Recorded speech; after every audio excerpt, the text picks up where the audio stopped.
That's right, ladies and gentlemen. We are back. Happy New Year, everybody. Happy New Year, everybody. Welcome back. Band in the USA, the Band Bros, getting the band back together. That's right. We're back Saturday Day Live at night. Thank you so much for being with us here tonight as we take a quick look back on the year that was, maybe talk a little bit about what we expect from the year to come. But first of all, it's been a couple of weeks. What's going on, guys? Ryan Gonzalez, my good buddy, how are you this early January? I actually took a spill and I hurt my shoulder. So if you see me wincing in pain, it's because of that. But I can't complain so far. Did you get it checked out? I did. I actually sprained it pretty bad. Oh, no. Sorry to hear that, man. Oh, well. We're on to bigger and better things. Shit happens. Life goes on. Well, only onwards and upwards from here. Eric LeBron, how are you doing, man? Hopefully no major shoulder injuries. No, I'm good. Still flexible. Articulation is still good. I'm doing great, man. Freaking playing with a ton of figs at the end of the year and got all my organization done for all of my stuff, and I'm ready to rock and roll, man. Ready to start hitting the desk and hitting it hard for LegionsCon 2024. Whoa. Nice. I just thought of something, Ryan. So I saw this thing on the internet that might be able to help you. So what we need to do is snap you in half and dunk your upper half into a giant vat of boiling water. That's probably what it was. I wasn't warmed up. Yeah, we're warmed up. Yeah. You got to warm up the shoulder before you pull it out, obviously. Yeah. All right. Thank you again, everybody who's joining us live. Let's take a look at the chat, shall we, gentlemen? Wholesome Warlock Jordan's in the house. What's up, man? Gang. NYC Figure Fanatic. What's up, Kev? Dave Orkin, our good buddy. Dave. First in our hearts. Sig is in the house. What up, Sig? What up, brother? ND Rackham, how are you doing, bud? Legends Collective 1321, Dylan, how are you doing, man? What up, Dylan? Sig is here again. Jordan's here again. Sorry, this mouse is being weird. Tanya from Legions Ladies. What's up, Tanya? Great show with Jeremy. I was loving it. Yeah, shout out to the Legions Ladies who are killing it every other week. Caught it this week, and they had some exclusive new hotness, exclusive news. Jeremy dropped the confirmation that the Figura Obscura releases from this past year, there will be a retailer wave this year, 2024. So Legions Ladies exclusive. Eric LeBron, haven't seen him in forever. How are you, Eric? Exactly. Who's that guy? Kevin McCoy, how you doing? J-Mac, what's up? Angel, what's going on? Joseph H. Andy again. Am I going the wrong way? Rick Jones is in the house. Rick Jones is in the house. Who let him in here? Just kidding. What's going on, man? We're getting banned for sure. Thanks for stopping by, brother. Oh, listen, Van showed up because he's like, "What? They got banned?" Van's like, "I'm in." Wizard of Toys, what's going on? Brick something's in the house. What's up, fellas? So sorry to hear that 2024 has brought some bullshit, Ryan. Happy 2024. Yeah, it happens. And to you as well, man. Brick is here again. Hot Tub Toy Machine, exactly. That sounds awesome. Santos, what's going on? Rick Jones. Amber's in the house. What's up, Amber? Van says, send me an invite. We can make that ban permanent. Right, let's talk about that. Exactly. No doubt, bro. So as some of you may or may not have seen or heard, a couple of weeks ago on our, I think it was the pre-Christmas, the last stream before Christmas, I think. Yeah. I think it was. Was it after Christmas? Yep. Yeah, it was our Christmas stream. Yeah, Christmas stream. Super fun time. Great conversation. Somehow we ended up talking about like old toys. I forget what the context was, whether it was like Christmas presents that we liked or something had us talking about old toys and got us talking about like old toy commercials. So they were talking about Johnny Bag of Glass. It was Trevor. I went to YouTube and was streaming some old commercials that were just on YouTube. Like there was one with the truck and Evil Knievel, and different things, and we were all having a good time. We were just cracking up, just like you do. And then Bill from the Door Clear, somebody brought up, or maybe it was Trevor, that old Saturday Night Live skit where Dan Aykroyd is like the sleazy toy corporate guy that's in trouble for having like unsafe toys, and his toys are all like Johnny Switchblade and glass and stuff. And it looks like I flew a little close to the sun, too close to the sun. Because they, after a while, and like the Saturday Night Live video was kind of ridiculous because it was like a 4-minute video. Like nothing happened with the commercials. Like they let that slide. But with the Saturday Night Live thing, once we hit like 2 minutes or something like that, the stream cut off. We got kicked off. We got a notice that it was for copyrighted material. And I am trying to file an appeal, but I don't expect it to be accepted. I have found that on Facebook. Like I've been like DJing like in my garage or something like that and streamed it on Facebook. And I got a notice that some of the material had been claimed as copyright, and it wasn't music that I owned or anything, but I would file an appeal just saying, hey, I was just DJing in my garage. I wasn't trying to make any money. Would you just let this use pass? And I found that if you lodge that appeal like right away, a lot of times they release the claim. Now, YouTube is different than Facebook, so I don't know if that'll be the case or not. One way or the other, it didn't stop us from doing anything else besides that, but that stream was taken down. But unless I'm mistaken, I believe we have the recording of the stream. So my plan still is to slice off the back end that has the Saturday Night Live part and repost it and see if YouTube lets us post the banned episode of Saturday Day Live. Exactly what Bill said. Yeah. So, that's a good point. I was actually just going to actually edit the download and then re-upload it, but I hadn't really thought about doing that. That's even simpler. Just going back into YouTube Studio, cutting the back end of the video, and see if they'll just leave it be posted. I'll check it out. But yeah, so that's what happened. It wasn't that big of a deal. Probably shouldn't have been playing an entire television show during our stream. Although the hypocrisy of it, if I may, for a second, the hypocrisy of it, that we got kicked off of YouTube because we were playing something on our YouTube show that anybody can play on YouTube from YouTube. Yeah. So, but be that as it may, if you would ask me beforehand, hey, do you think it's a good idea to play 4 minutes from Saturday Night Live on your YouTube live stream? I would have said no. So, what's up, Alex? What's up, Alex? All right, so I'm just going to keep rambling all night. So, a couple things real quick. I did want to touch base on the fact that we finally got snow in New Jersey. Took my kids outside today. We've got not a ton, but like maybe an inch and a half, couple inches, something like that. And the good news is it was starting to turn to rain and then turn back to snow. Hold on 1 second. Here, can you guys carry on for a second? Yeah. Ryan, any new pickups this week or anything new coming in the mail? Figure-wise, no. But I am currently waiting on a fog machine that I invested in. Ooh, nice. Which one did you get? I got the, I don't know how you pronounce it. It might be Ulanzi, the Filmog, the brand new one that they just put out. Okay. You didn't go with that Fog Ninja, no? Nah, I forget what the price on. It was definitely, so this one was on sale because it was a Black Friday deal. Oh, nice. Yeah, so I was like, I'll just grab that. Nice. And it comes with all the attachments. Like I didn't have to buy any extra shit. So it's Very all cool. in there. That's going to step up your photo game for sure, bro. Yeah, instead of burning out all my coils on the fucking vape and spending money on that shit. Jesus. That's funny. Yeah, that's cool.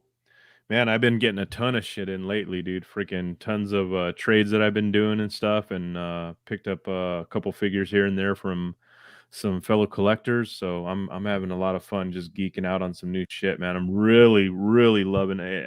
I've seen this for so long and have been wanting this for so long, but the price was just like outrageous. But my boy Milo Jones, who deals mainly in Mezco stuff, Jesse. sells online. Freaking, I got me this that Yeah. Goods vapor, dude. This thing is freaking Yeah. awesome. He's so much fun, dude. He's so much fun. Great Do articulation. Freaking you follow Vonnie Rotten? yeah. His Yeah, pictures, dude, the his pictures pictures of with this vapor, guy. yeah, Oh they're my dope as god. shit. Yeah, one of my favorites is the one where he's like backpacking and he's like walking down the trail and the mountains are behind him and he's just got Yeah. like that happy-go-lucky like look on his face. Like, dude, his pictures are rad with this guy. So much fun. Break. Yeah. And then when I saw freaking when I saw Nate Strong picture where he did with the Cabal shirt and he had the Ziri, or was it Ziri, behind him and stuff, posted up like in Legion's Con. Probably. Yeah, and I've seen it. I know what you're talking about. I just forget. yeah, and yeah, it's as soon as I saw it, I was like, damn, dude, I want that figure bad, bro. I'm like, so finally, I got a hold of him, and yeah, I'm really, really stoked. Stepping up that Mezco game, man, that's for sure. Freaking loving it. And I've been messing with these guys too, man. Thank you again, Ryan. These guys are freaking fantastic, bro. No These problem. are cool, man. So much fun, dude. This Popeye, dude, this sculpt that's on this head is freaking outstanding, bro. And he comes with tons of accessories. Jesus. Mm-hmm. But I figure why they put in like 5 different pipes, because this thing's so tiny, man. You could lose that thing in a heartbeat. But yeah, these are freaking fun as shit. I love it.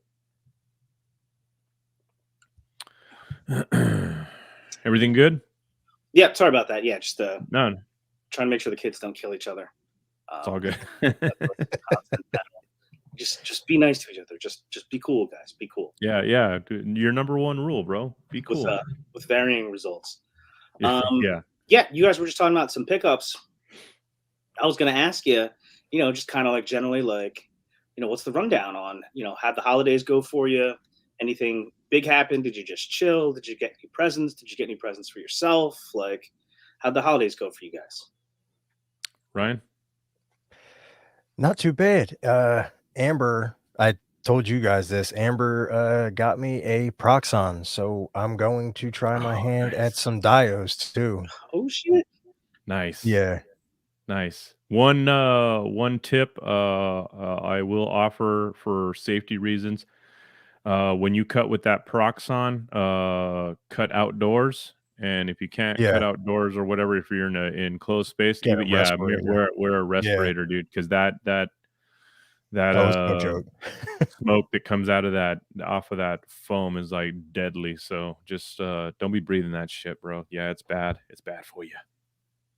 But yeah, you're gonna have fun with that thing. That thing cuts like butter, bro. It's so fucking awesome. It's so much fun. And she got me the like aftermarket guide, because the guide it comes with, it doesn't stay in place. So it's bullshit. I still have not bought an aftermarket guide for myself, but that's a great investment for that. Hell yeah. Yeah. So is that like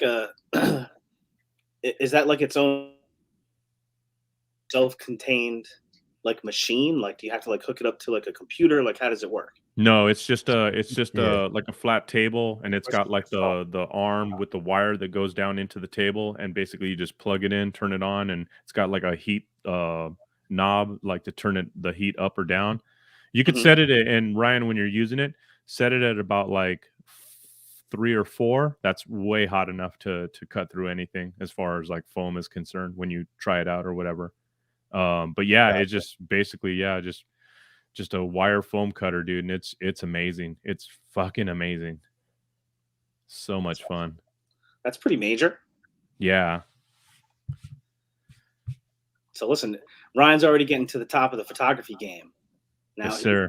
Now he's running out on the dial makers now. Running up. Not anywhere near that. Yeah. We're happy to see you too, Jesse. What about you, Eric? Other than those dope pickups, how was your holiday season? Anything else that you picked up? Holidays were good. I don't really get much during the holidays from the wife or the family. They don't support my figure collecting habit, so they don't buy me anything like that. But it's all good. I take care of myself, man. Let me tell you. Been doing like I said, the tail end of the year, right before New Year's, I made a lot of trade deals with people and bought some figures from collectors. What did I get? Obviously I got the Hood's Vapor. I picked up the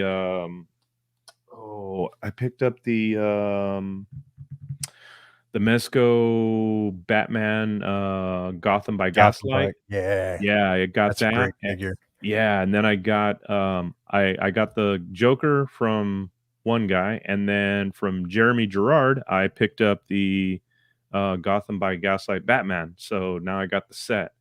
Other than that, I just did a trade for some cosmic figures to pick up Tangier and also this guy. So these are pretty freaking awesome. I've been wanting to get a hold of this big old monkey for a while, so that's pretty cool. What else? Trying to think. Yeah, it's just been all about Mezco and stuff, man. Just freaking, just kind of settling up and knocking off those little cherry picks that I've been wanting for some time. And yeah, I'm pretty stoked, dude. Pretty stoked. Way good to start the year with a bunch of new cool ass figures. You know what I mean? Hell yeah. So are you just going to be cherry picking on the AWOC? Just getting what you... Yeah. Gotcha. Like I said, when I picked up Blight and I love that color. That yeah, color. I picked It's up so badass. yeah, it's so cool. I picked up Blight and Lexian at LA Comic Con. And these were really the two figures that I've kind of been eyeballing like ever since the line, like, you know, came to like, you know, when people started getting them in hand and showing them online. So yeah, definitely just gonna cherry pick. Not gonna get a whole bunch of them. I mean, maybe I'll pick up, you know, one or two more, but that's about it. I just, like I said, I definitely wanted to kind of support them and you know, show some love for this figure line. I mean, it's been awesome watching the development of this go down, and you know, just yeah, they're great looking figures, and you know, the articulation's great, and they're a lot of fun. And like I said, I'm always down to, you know, mess with some new shit, man. It's just too much fun not to, you know what I mean? So Agreed. yeah, yep. Jonathan, you're mute. Okay. Blight is actually sitting in my garage right now, unopened. Eric, you might be surprised to know. Nice. But I'm thinking I might open them up tonight. Also, also wanted to throw this out there. The last two winners of our giveaways are the Orkins, Steph and Dave Orkin. And since they won back to back, I'm sending it in one box. That happened right before the holidays. I did not get to send it out. I am so sorry, guys. My fault. Just got caught up with the holidays. They are right in front of me. I promise I will send them out on Monday to you and throw something a little bit extra in there for the holidays. And for the delay, which has been inordinate, and I apologize for that. But the holidays got the better of me on that one. So I promise it's going out on Monday, and I think you'll enjoy them. So that was that. I did get a few things in.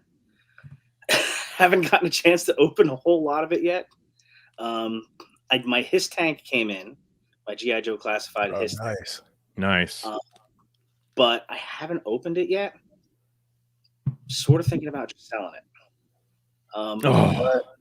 Don't sell it, dude. That thing's a beast, bro. I know, but like,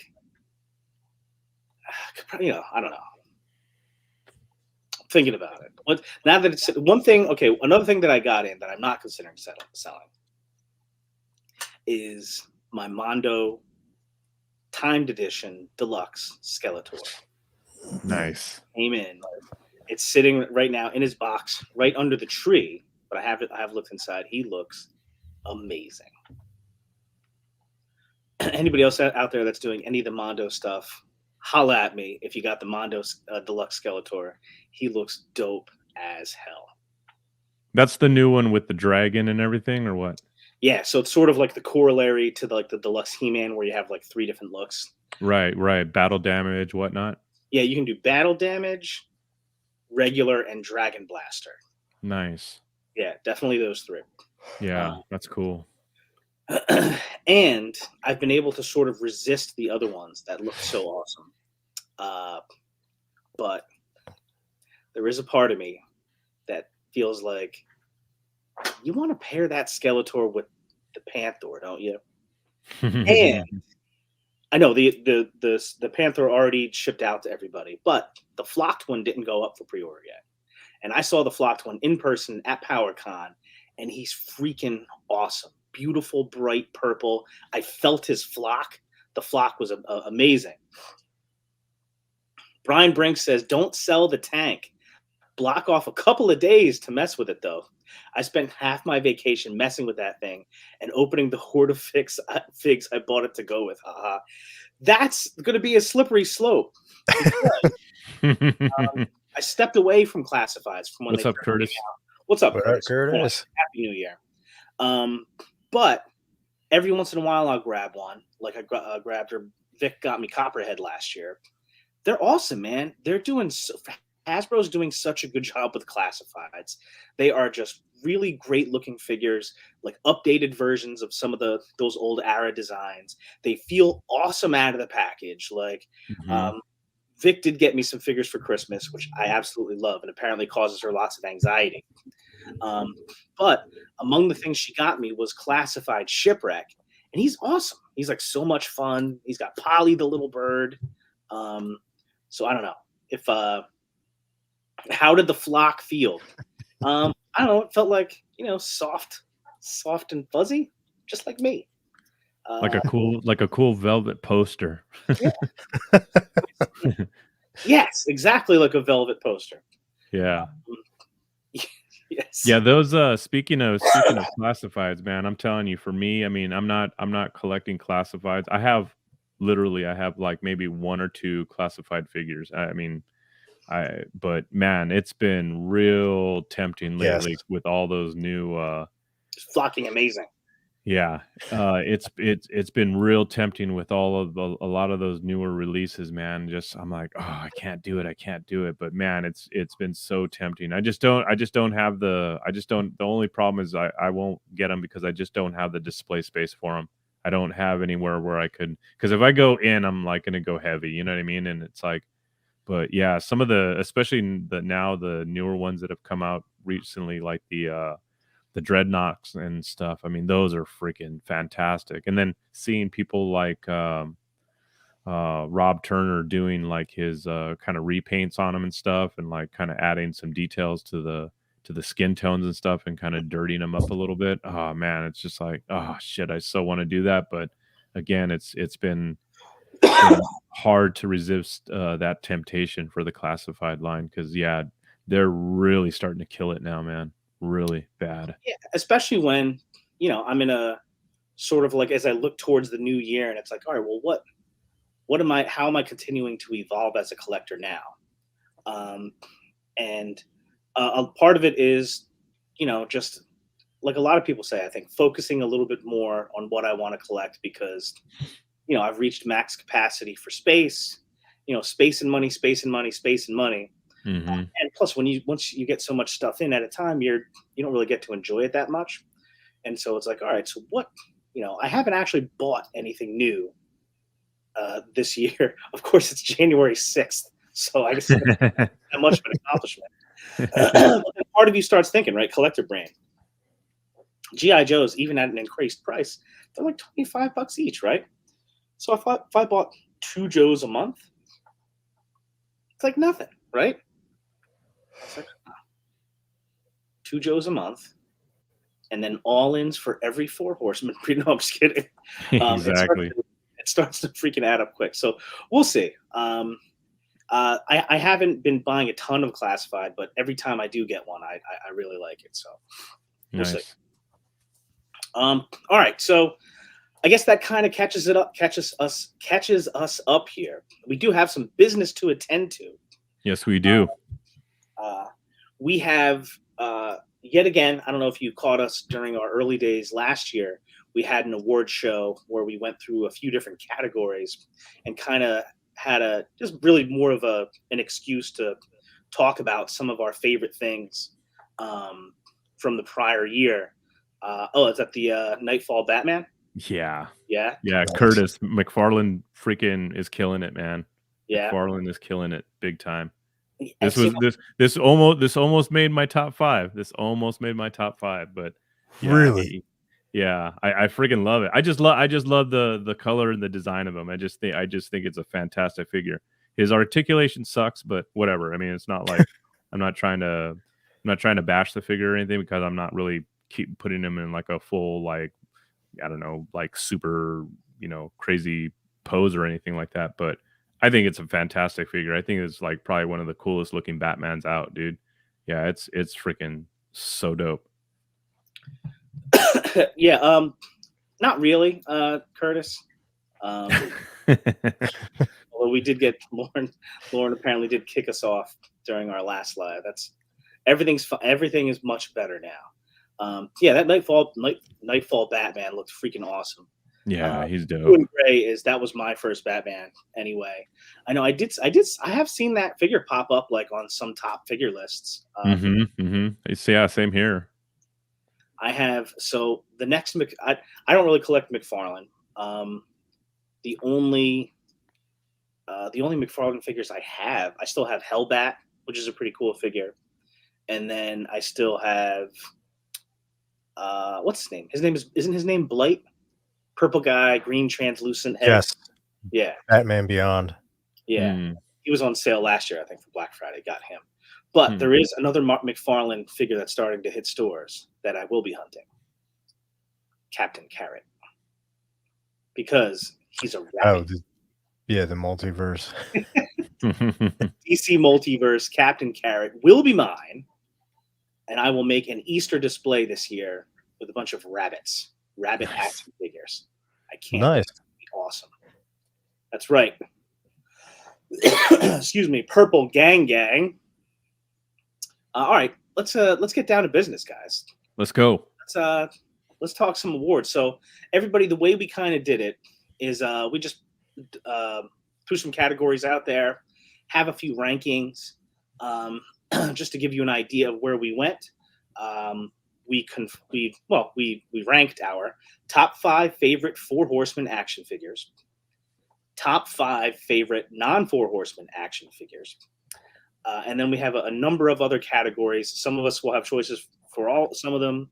Some of us won't. They're really just excuses to sort of talk about each thing. So like favorite non-action figure purchase, favorite movie/TV show, one or the other or both, biggest surprise this year. We'll probably talk about some favorite photos from the past year, things like that. I got a lot of it, but not everything, into a slideshow for tonight. So at some point, we'll probably just have to wing it. But that time is not now. Now it's time for the 2023 Saturday Day Live at Night Live Awards. Yay! Let's go. What up? Oh, is that am I singing Jeopardy? Oh no, Wheel of Fortune. I don't know any good award show music. Real quick, so here we go. We're going to get some of our awards started here. Please chime in the chat as we go through some of these categories, and let us know what your choices would be. So first up on the 2023 Saturday Day Live Awards, we're going to start at the top, baby. Top 5 4 Horsemen figures of the year. And as far as the criteria here, guys, it's basically just any 4 Horsemen figures that were released during. That's right, the Hedgies. This is fantastic. Excuse me. And one of my criteria is that I had to have it in hand. So, I mean, it couldn't be something that I saw and liked and, didn't actually purchase. So everything that is on my thing, I don't know if it's the same for you guys. I have it in hand. So, yeah. Agreed. So figure had to be released this year and purchased this year. From some other lists I've done, I've given myself a little wiggle room, like if the figure was released the year before, or if I didn't know about it until later or something like that. For the 4 Horsemen figures, it's pretty clear what was released this year, what came out, what we got. So let's rock and roll. Top 5 4 Horsemen figures of the year. Let's go. Number 5. First up, we have Eric's choice. Eric LeBron's number 5 Four Horsemen figure of the year is Yes, sir. Yo, sir. Nice. Yo, sir. Yeah. Those are 2, man. One Jesus. half of that incredible 2-pack. Eric, tell us about it. Just wow, just blown away. First off, I mean, for all of us that are not necessarily, well, that haven't been around the line from the beginning, obviously, we're probably missing Gorgo and Attila out of their collections. Just one of the main characters that, I mean, obviously you want as part of your collection, and this version 2 is just phenomenal. I mean, all the new detail and paint, the Warhammer he has, the swappable face plates, the helmetless head sculpt, the pauldrons, the soft goods by C. Jessam. I mean, it's just all around an amazing figure, and just beautiful to look at, and just a great piece to add to any Mythic Legions display. That's just my take on it. I just thought it had to make. I didn't want to do both of them since it was just like a top 5. So I mean, I could have added it as the 2-pack, but from the 2, my favorite is definitely this one, Attila. It's just phenomenal. I love it. Hard to argue for me. I love that 2-pack. It was a great way for people that haven't been around the whole time to get your hands on both of those figures, and these updated versions were absolutely nuts. This was the first figure with the swappable face plate idea, right? Yeah.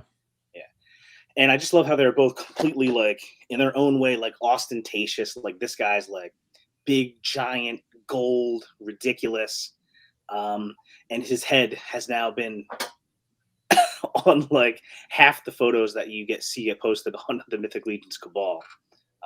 Great choice. Ryan, any thoughts? Just the accessories alone make this figure great.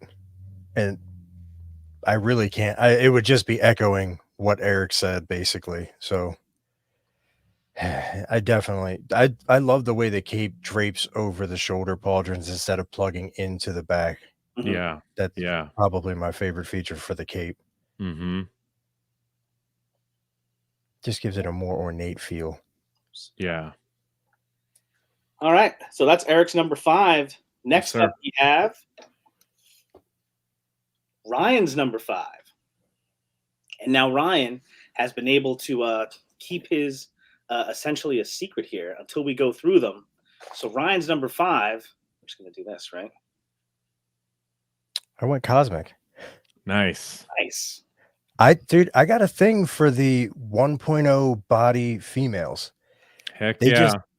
The thicker females are just badass. Plus, I love her head, the colors they went with, and the tattoo that they put on there. It's the attention to detail that gets me. And she's a badass chick with a big ass gun. She's just gonna mow down motherfuckers, essentially.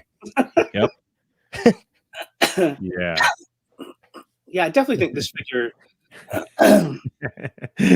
Like Sig says hashtag thick. I felt like she was a sleeper. On dude. Body, and that might be the best tattoo I've seen on an action figure. Like, it looks really cool, man. So good. And she's cool with all her stuff on her because she's big and badass. But yeah, I think maybe even cooler without the pauldrons, just because, you know, she's got kind of like that gunner look where she's just out there like tearing everybody to pieces. I had it without the pauldrons, and I couldn't remember if I kept the picture or not, so I didn't want to spend too much time looking for it, so I just went with this one. Yeah, it would have been better if the tattoo was shown, though. Kind of give it the Starship Troopers roughneck feel. 100%. Yeah. She actually reminded me of when I saw Varga come out. Like, the first thought I got was Vasquez from Aliens. Yeah, I was Vasquez. When I was talking, she was a badass, bro. When I said like talking without the pauldrons, was her her walking around with the headband, like yeah. sleeveless t-shirt, like Yeah, just yeah, people yeah. When she had like the sleevelet and she was like kind of buffed out, I was like, dude, Vasquez. I was like, that's cool. Yeah, Hell yeah, same thought. Borga, Forga. excellent Nice choice. choice, dude. Nice choice. Thank you. Next Thank you. up, my number 5 Legions figure. Oh, that's a good one. Oh wait, sorry. Screwed up here. Gotta take this out. Oh, okay, cool. Is this right, Ryan? Can you look down there for your next one? Yes, that's right. Okay, cool.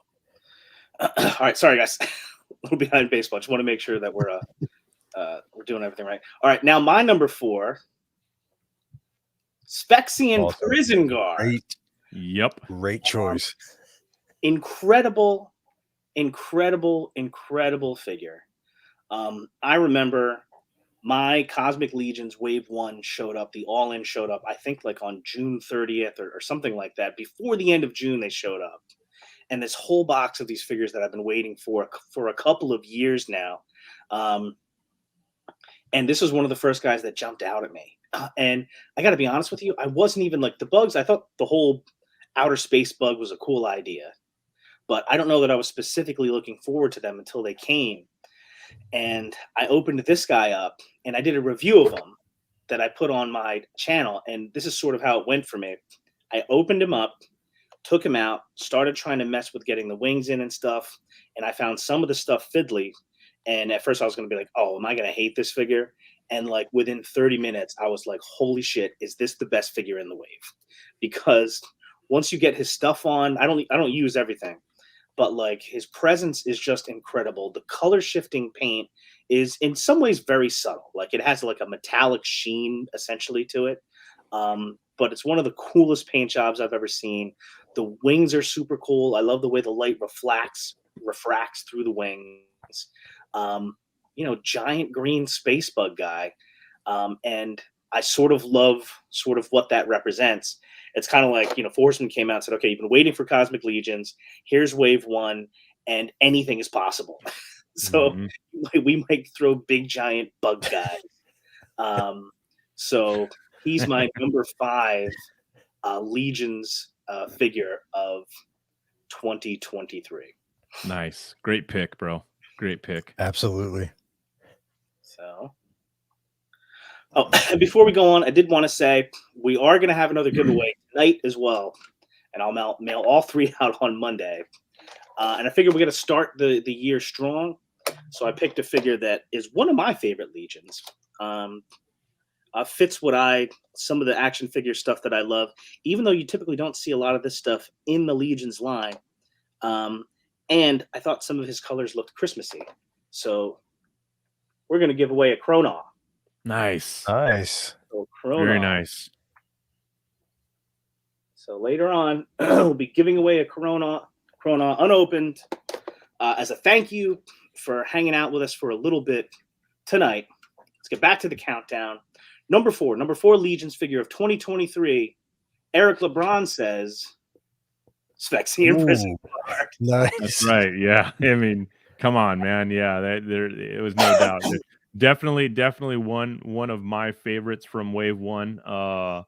Just like I said, just an amazing completely new sculpt of parts and just I don't know, it just blew me away. Like I said, everything you said, the paint job, the wings, I mean, everything about it is just fantastic. So nothing more I could say about it. It just had to go on my top 5 list of 2023 for sure. Ryan, thoughts on the bug? You guys are already saying everything that I would say. Yeah. I really can't add to it. All right. So then next up, Ryan, is your number 4 Legions figure. And for that, we have Nice. Orlando Cepeda. Yep, that guy.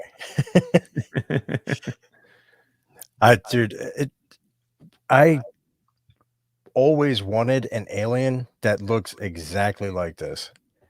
I love the stretched out, I guess you would say, Jesus Christ, the arms, the legs, the typical gray alien head, and he kind of strikes me as like a, for lack of a better term, like a holy alien. Like Hmm. he would be part of like some type of holy see or something like that. But this figure, even with I've had some problems with like the joints kind of being loose, but even with all his problems, it's still an absolutely great figure. And Eric Treadaway, man, he works his magic time and time again. I Yeah. can't say enough great shit about that man. Yeah, it's so good.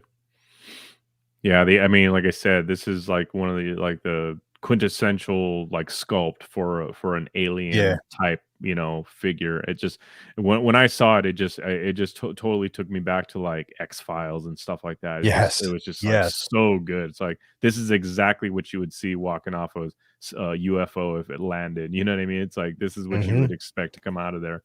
So good, man. Such a great figure.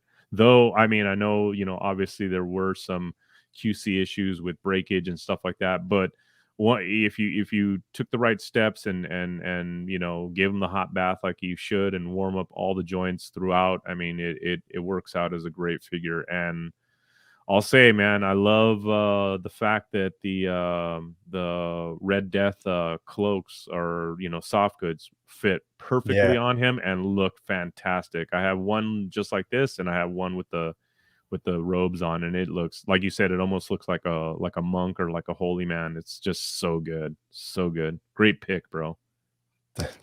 That's a long probe. Yeah. Is that your probe, or are you just happy to see me? Exactly. Ryan's number 4, Orlando Cepeda. Yep. Let's just go with it. Let's Yeah, go. and I had some of the same thoughts. It's really cool. Like, it's sort of like, all right, on the one hand, you get this Phyrexian prison guard. Anything's possible. But yes, we will do some, like cosmic themed characters that harken back to like an archetypal type, iconic design type thing. And I'm just thinking, like, I gotta find myself like the coolest, like Mulder and Scully figures, or pray that Mezco come out with new ones or something like that. Can you imagine a display Mulder, Scully, and then you do something with the some of the IS Cepedas here? Oh yeah. Display, right? That'd be badass. All right. So that means next. Ryan's 4. My number 4 Horseman figure of the year, the Science Officer. Nice. Holy crap, guys. The most underrated figure of the year, period, is the Science Officer. It still blows my mind that he's not talked about more when people talk about like Legion's figures. People talk about Thygar, I get it, incredible design. People talk about Kragnar, I get it, very imposing. People talk about the Sentry, I get it. A figure that out of the package is ready to be customized, but from the very first photo I saw of this guy, the white spacesuit, like the accents that are either like translucent or metallic blue, and yet the ridiculous pink fleshy organic alien head that I know some people don't like. I love it. I think it looks completely ridiculous, and that hot pink looks awesome on this white suit with the blue. I fell in love with the Science Officer from the first time I saw him. Think he's one of my favorite figures in all of Legions, and I had to put him here for Saturday Night Live as my number 4 Horseman figure of the year. Nice. He would have easily been one of my top 5s, him or the Sentry, but I would have only chose either one of those in being biased because it was just one of these two figures are just screaming for customizing. So it just that was pretty much the only reason I would have put either one of those in my top 5. But yeah, great pick, and it is an awesome figure. And like I said, again, the sculpt work and detail, all the hands that you get, the accessories, the swappable heads. It's just so much fun. So much fun to play with this figure. Rick Jones says that white would get dirty in space. If you go out clean, nothing's going to happen. Just stay inside. Curtis says Science Officer is pretty good. No Sentry, but good. He's not the Sentry. He's better than the Sentry. Ryan, any Science Officer thoughts before we move on? No, again, I would just be echoing everything that you guys already said. All right, and then we move along. Eric LeBron. Oh, sorry. Except that the Rise of Gonzo head fits perfect on that body. That's right. That's right. I will add that. Oh, I haven't seen Benny here today. Yeah, you guys need to be checking out Wolf King Customs, the website, regularly. Number one, sir. they add awesome stuff all the time. Number two, Len runs some really great deals on Wolf King. Plus, you never know what you're going to find there. Like sometimes, like Eric taught me this. Sometimes I just go on Wolf King and just scroll through the names to see if, we've gotten anything that, we need to know about here. Sometimes there are certain parts that are named after certain people. That's right. Excellent job, Trevor. Excellent job. In That's space, right. No one can keep you clean. A lot of love for Len here. Len is the best. Damn straight. LOL. Len is the best. Here we go. And Len we trust. All right. Back to the countdown. Number 3, Eric says Borga. That's right. Yeah. Across like Ryan said, the first 1.0 female buck, and she's just a straight badass. So many different little things you can do with her to kind of pop and swap her and make her look different with the mask on, mask off, pauldrons on, pauldrons off. She's just like just ready to go to war, man. I just love it. The heavy gun, the flexible belt into her backpack thing. I mean, it's just like I said, all together, it's just a phenomenal figure. And to start off the Cosmic line and just put in a figure like this, it's just phenomenal. They just did a great job. Yeah, I mean, I don't know if you have anything else to say, but I kind of said my piece. I think she's cool too. Yep. I haven't listed her yet, but I think she's a great figure.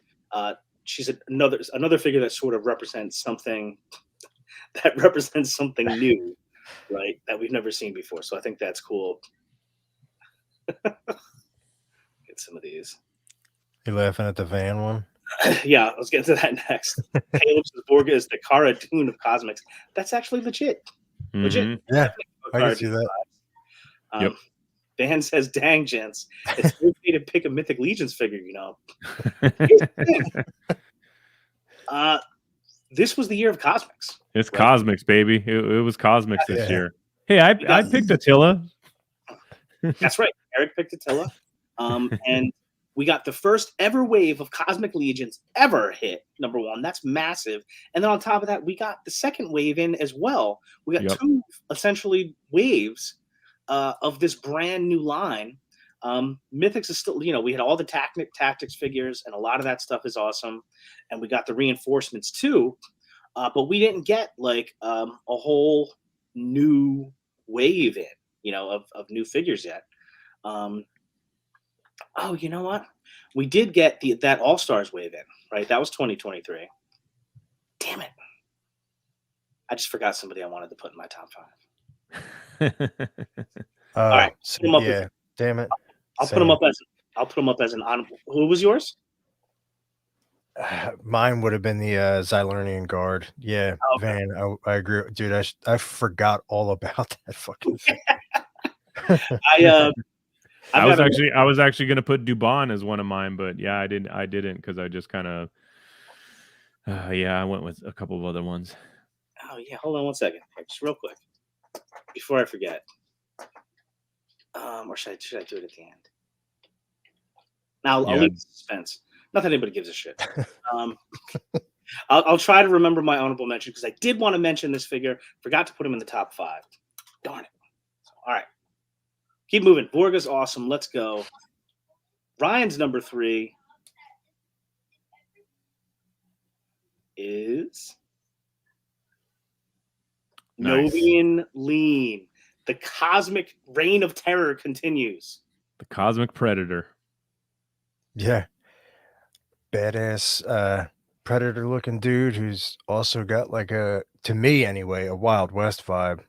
Like Yeah. he's just gonna go to one of the way stations and just shoot shit up and steal a bunch of stuff. Yeah, he's I got. do. Go ahead. Oh no, go ahead. Go ahead. I was just gonna say he's got Bounty Hunter written all over him. That's it. Oh Yeah. Yep. I like the neck piece. That's probably the only downfall. It kind of limits his range of motion, like with his head. But Yep. I mean, if you just have him in a static pose with the neck piece, you're good to go. But for me, Yeah. that's kind of the only downfall. But he still made it in my top 5. Yeah, definitely. I love the pop and swap ability of this buck, man. Yeah. You could put so many different heads on it, and they all look fantastic with this thing. So it's great to have this body to utilize for so many different characters that you could put into your mythics or your cosmic displays. Aside from the lean head sculpt, it's just it's a fantastic figure. Yeah, Bill says Xylernian Guard was in his top 10 as well. Yeah, I remember when that came out. That was a huge Doorclair figure. Novian Lean, apparently like the mascot of the Euro Legions podcast. I don't know if you kept up with their, the Euro Boys did a really, really great award show. I really love. Shout out to Euro Legions, by the way. You guys may have seen it. The Euro Legions boys, John, Mal, and Rich, started their own Patreon. Nice. So there's cool stuff in there. They're going to have their own Euro Legions Discord, Zoom calls. There's a lot of cool things in the Patreon. I jumped on it to support those guys. Love what they're doing. Really enjoy their podcast. Really feel like they've got like their own little space and voice, that they sort of occupy. So I'm totally enjoying them. They recently did their own award show. And they did some similar stuff. They did like a top 5 Legions, and then I think they did top 5 Mythic, Cosmic. They like split it up, I think. So it was really cool to listen to. But point being, Novian Lean was a common thread of all 3 of them. I think he was one of their favorite figures, like a top 3, I think, for all of them. So check it out if you guys haven't checked it out yet, and check out their Patreon. Novian Lean, freaking badass, Ryan. And now we have me. My number 3 Legions figure of the year. Nice. Of Jacob Good Marley. pick. Yeah, great pick. I just adore Figura Obscura all the way around. I love the surprise. I love the event of it. I love that, we just get this surprise. There are a couple times of the year when we're sort of expecting it, but not always. Like nobody was expecting the Monkey King. I love when that drops, and then there's speculation overnight, and everybody's talking about it, and it's so much fun. And you get up the next morning, and you wait for, the figure to drop, and you go in, you buy it, then you see what it is, and you get surprised what it is, and they can pull from folklore and myths and holiday stuff and literature and so much different cool stuff. And A Christmas Carol for like a lot of people is like a main Christmas thing for me. The Mickey Mouse version is actually my favorite version. We watch that 20 times every single year. And when the tease came out this year, and it pointed like inexorably at Jacob Marley, like it was the most obvious tease that they had so far for a Figura Obscura figure. So much so that I thought, maybe this is a swerve and it's not Jacob Marley. But if it is Jacob Marley, I'm going to freak out. And it was Jacob Marley. And I thought they knocked it out of the park. I love the ghostly visage. I love the way they did the transparent, where it starts at the boots up to like the coat. They even did the coat. Like, even if you're going to do that kind of a feature, like the fact that they actually did it on the bottom of the coat, I thought was so freaking cool. Obviously, real metal chains, super cool. And they didn't skimp. Like, he's got a ton of chains. The safe, the thing inside the safe. I freaking love this figure. Had to put him Extra on my top keys. all the keys. Yeah. Man, I thought it was amazing. Yeah, fantastic figure. Just an abundance of awesome accessories with this figure, and like I said, they did not skimp at all. It's so cool to see this figure all put together, and just like I said, just accessorized the way he is, and all the different hands you can put on him, and the different face sculpts, the door knockers. I mean, everything, all the little details that they added to this package, along with the artwork and the nod to all the studio members on the packaging. I mean, it's just all together, man. Just a fantastic presentation of something so iconic as Jacob Marley. Is just a great figure to have in any collection. And I mean, you could display them year round, or I mean, like me, I now have two figures, him and Father Christmas, that I put away every year now, and those are my Christmas figures that I'll be breaking out every year for Christmas. And it's just cool. It's like a cool thing to have. It's like breaking out your favorite Christmas ornaments to put on your tree every year during the holidays. And now, being a fan of action figures as long as all of us have been, I mean, to have action figures that you can actually celebrate the holidays with, I mean, and just amazing figures like this. So the Figure Obscura line is just a phenomenal thing that the Four Horsemen Studios has created for the fans, and just like I said, they're just blowing it out of the water, man. This is such a great figure, man. Yeah, and then I didn't show it in this picture, and I don't know, I think anybody that didn't want to be spoiled about the head, I think we're probably at the point now where it's people post millions of pictures up on it. So I'm going to talk about it for anybody who hasn't seen it yet. I assume everybody's seen it. What did you guys think about the surprise in the safe, the man in the iron mask, helmet mask that was in there? I opened it and I was like, oh my gosh. I was like, Yeah. like, to me, like, it fits in sort of the theme-ish with Jacob Marley, but I thought like pretty dark and not what I expected to see in there. Yeah, definitely, definitely a surprise, and a good one at that. I was really, really happy with that. I think it's just so cool to get just a completely brand new head sculpt from the studio. I mean, it's just whatever it might have been, whatever they would have come up with. It was going to be something fun, and it was just like the extra helmets, or the extra helmet that you got in the Father Christmas package. I mean, it's just fun to get something new in hand. It's something that you haven't seen before. And yeah, I thought what an amazing sculpt that was. I thought it was fantastic, and can be utilized on so many different figures to make so many ominous looking characters to go with your Legions figures. I just think it's great, just fantastic. Yeah, Brick, you're right. Brick, 100%. The Horseman did post photos of the helmet, so there's no embargo or anything.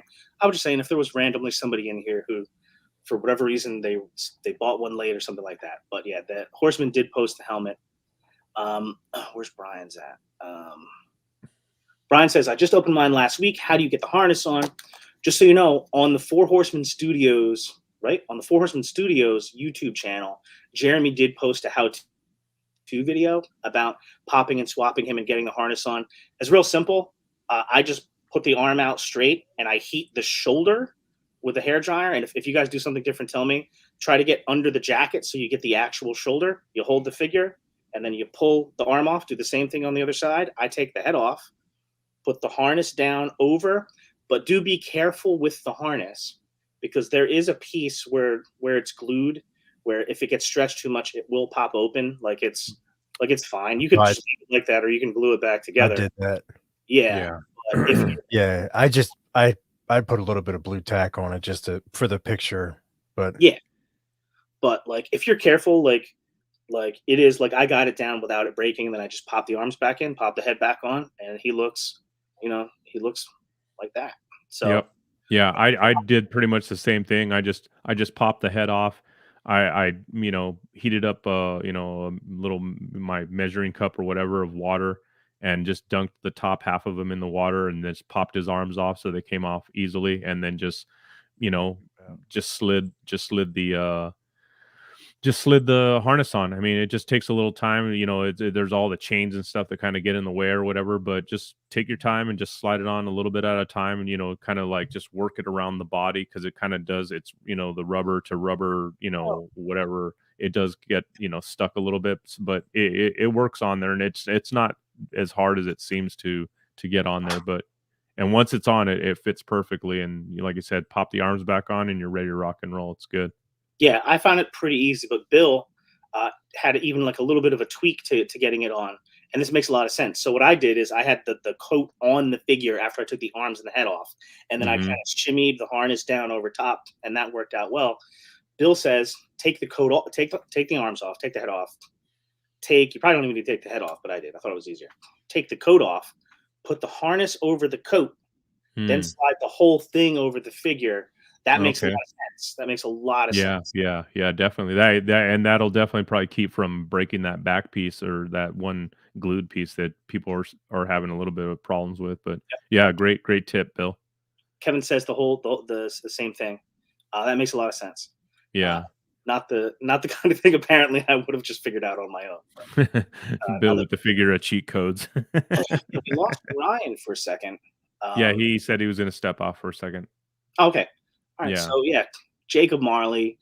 Awesome pick. I'm actually surprised that did not make my top 5. Yeah, I mean, and it's just he gets sort of like the good and the bad of coming right near the end of the year.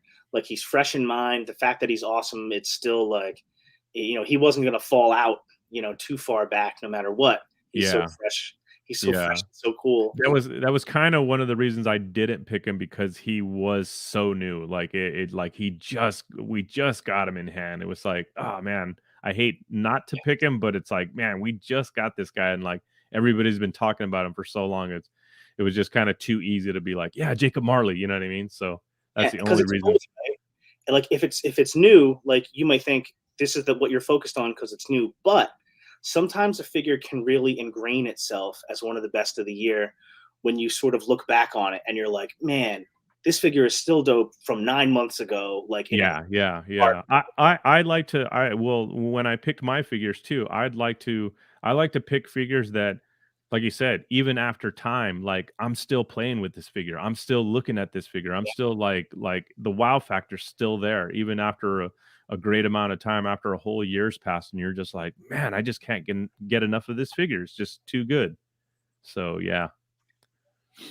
Jacob Marley, man, I could talk Marley all night. I have a feeling that as time goes on, because he's gonna have like a starring role every holiday season, like I have a feeling that as the time goes on, he's gonna creep up like on my list of favorite figures ever. Oh yeah, easily. All right, moving right along. Number 2 already, numero dos. What is Eric LeBron's number 2 Four Horsemen figure of the year? The Monkey King. Yeah. Let's go. Man, I just, like I said, the wow factor is what made this my number 2, because it just, I mean, I have this figure on my desk in front of my computer, and it like I said, again and again, I pick this figure up and I look at it and all the amazing new parts, new details. And I mean, like I said, you're talking about almost 90% of this figure is brand new, and there's just so many details in here that are just completely mind-blowing, of like, it just no detail is missed. I mean, from the feet, the hands, the swappable head sculpts, the face plates, the feathers, the pauldrons, the soft goods. I mean, everything about this figure, and it's just amazing to see them take something from a folklore or a story and bring it to life in action figure form, and to do it this well. I mean, it's just, like I said, the Monkey King easily had to make my top 5. And like I said, if you don't have this figure in your collection, what are you doing? I mean, you have to grab this figure somehow, some way. It's just an amazing figure. And I mean, with it goes without saying, for customizers, these pieces on this figure, on the body, the armor, the the pauldrons, the skirts, everything. I mean, yeah, this is going to be a lot of fun to be customizing, to change it into different, Ronin or samurai style characters or whatever, what have you, to add to a different style collection. The Monkey King is just, like I said, just a phenomenal figure, and uh, I'm just blown away by it. The wow factor is what had it in my top 5, like without a doubt, for 2023. Yeah. What do you think, Ryan? Agreed. It I like the fact that it's not like it doesn't have the extra range like the Valiant Knight, but you can still get this figure into some pretty damn dynamic poses. Oh yeah, yeah, I forget who posed it where he had his legs crossed and he balanced it on the tail. Was that Anthony? Right. yeah. Somebody, yeah, Yeah. Like that shit, it makes that figure all the better. yeah. Totally. So he is like the Monkey King is again Figura Obscura, came out of nowhere, like for me, like personally, and this is one of those times where like yes, this figure was sort of my entry or my gateway into Monkey King lore. I wasn't familiar with, the background, the stories, all the different things through the years. So that was really cool. The figure itself is it, and again, one of the cool things about the Monkey King is all of that. The fact that it's a beautiful figure, and it's sort of totally flipped. I think what a lot of people thought Figura Obscura could be, sort of on its head, right? With the couple of releases that we had before, we essentially we had a lot of, clever reuse of certain parts, some new stuff or whatever. But then the Monkey King comes out, and this is in a way you're like, okay, is Figura Obscura sort of like a sideline? That you have mythics, you have cosmics, and Figura Obscura is this thing that they do for fun. It's awesome, it's super cool, but it's an ancillary to these other lines. I didn't think that or whatever, but I could see someone sort of like thinking that. And then the Monkey King comes out, and it's a brand new figure, head to toe, like ridiculous wired soft goods, all this crazy stuff, and it's like, no. Figura Obscura is on the same level as Mythic Legions, Cosmic Legions. It gets just as much attention and care. And you can just, I mean, that's the one thing I think of when I see the Monkey King is the care that was put into it. Right? Oh yeah. This yeah. was, we're doing this and we're doing this all the free. Yeah, exactly. Bill says full commitment, 100%. And it was just, I find this figure more impressive than anything. I'm impressed by it, So yeah, I mean, this guy is going to be at the top or on the top or near the top of a lot of lists. I mean, he already has been. Fantastic choice. Rhino? Yeah, I agree. I mean, I really don't have. You guys are just hogging all the. I can't Commentary. really say anything. Yeah, there's nothing I can say that you guys haven't already said. I have a tendency to do that. I'm sorry. No, I'm not mad at it. Freaking lawyers. Listen. Oh wait, I am. It's not election. All right, so that's the Monkey King. So next up, we've got. Oh, Ryan, can you share your slideshow again? Because when you went out, it popped out. Because next up, we have Ryan's numero dos. And I'm trying to get to the high one. Oh shit! Yep. All right. Yeah. Here we go. Yes, sir. A lot of crossover on this list, but dude, these are incredible figures. Ryan, talk to me, man. I love this. I like the other sculpt, but this sculpt, it's just hellish, and I couldn't imagine being visited by that dude's face. Jesus Christ. But I love this sculpt and the translucent parts, the fact that they went from like the fully painted down to the translucent coat, like you said earlier. All the accessories this comes with. I did, however, break the harness, so I just held that together by some blue tack. And the fact that you guys were so gracious enough to look out for me and you fought over who would send me one first. That we did. So I want That we did. I want to thank both of you for making this happen because I was going to miss out on it completely. So that it made it that much better. You're the man, dude. Listen, we all need this figure. You know, that's what we do for each other, right? We're band bros. We order Hot Toys Batman together, and we get banned from YouTube by Lorne Michaels together. Damn it. Oh yeah.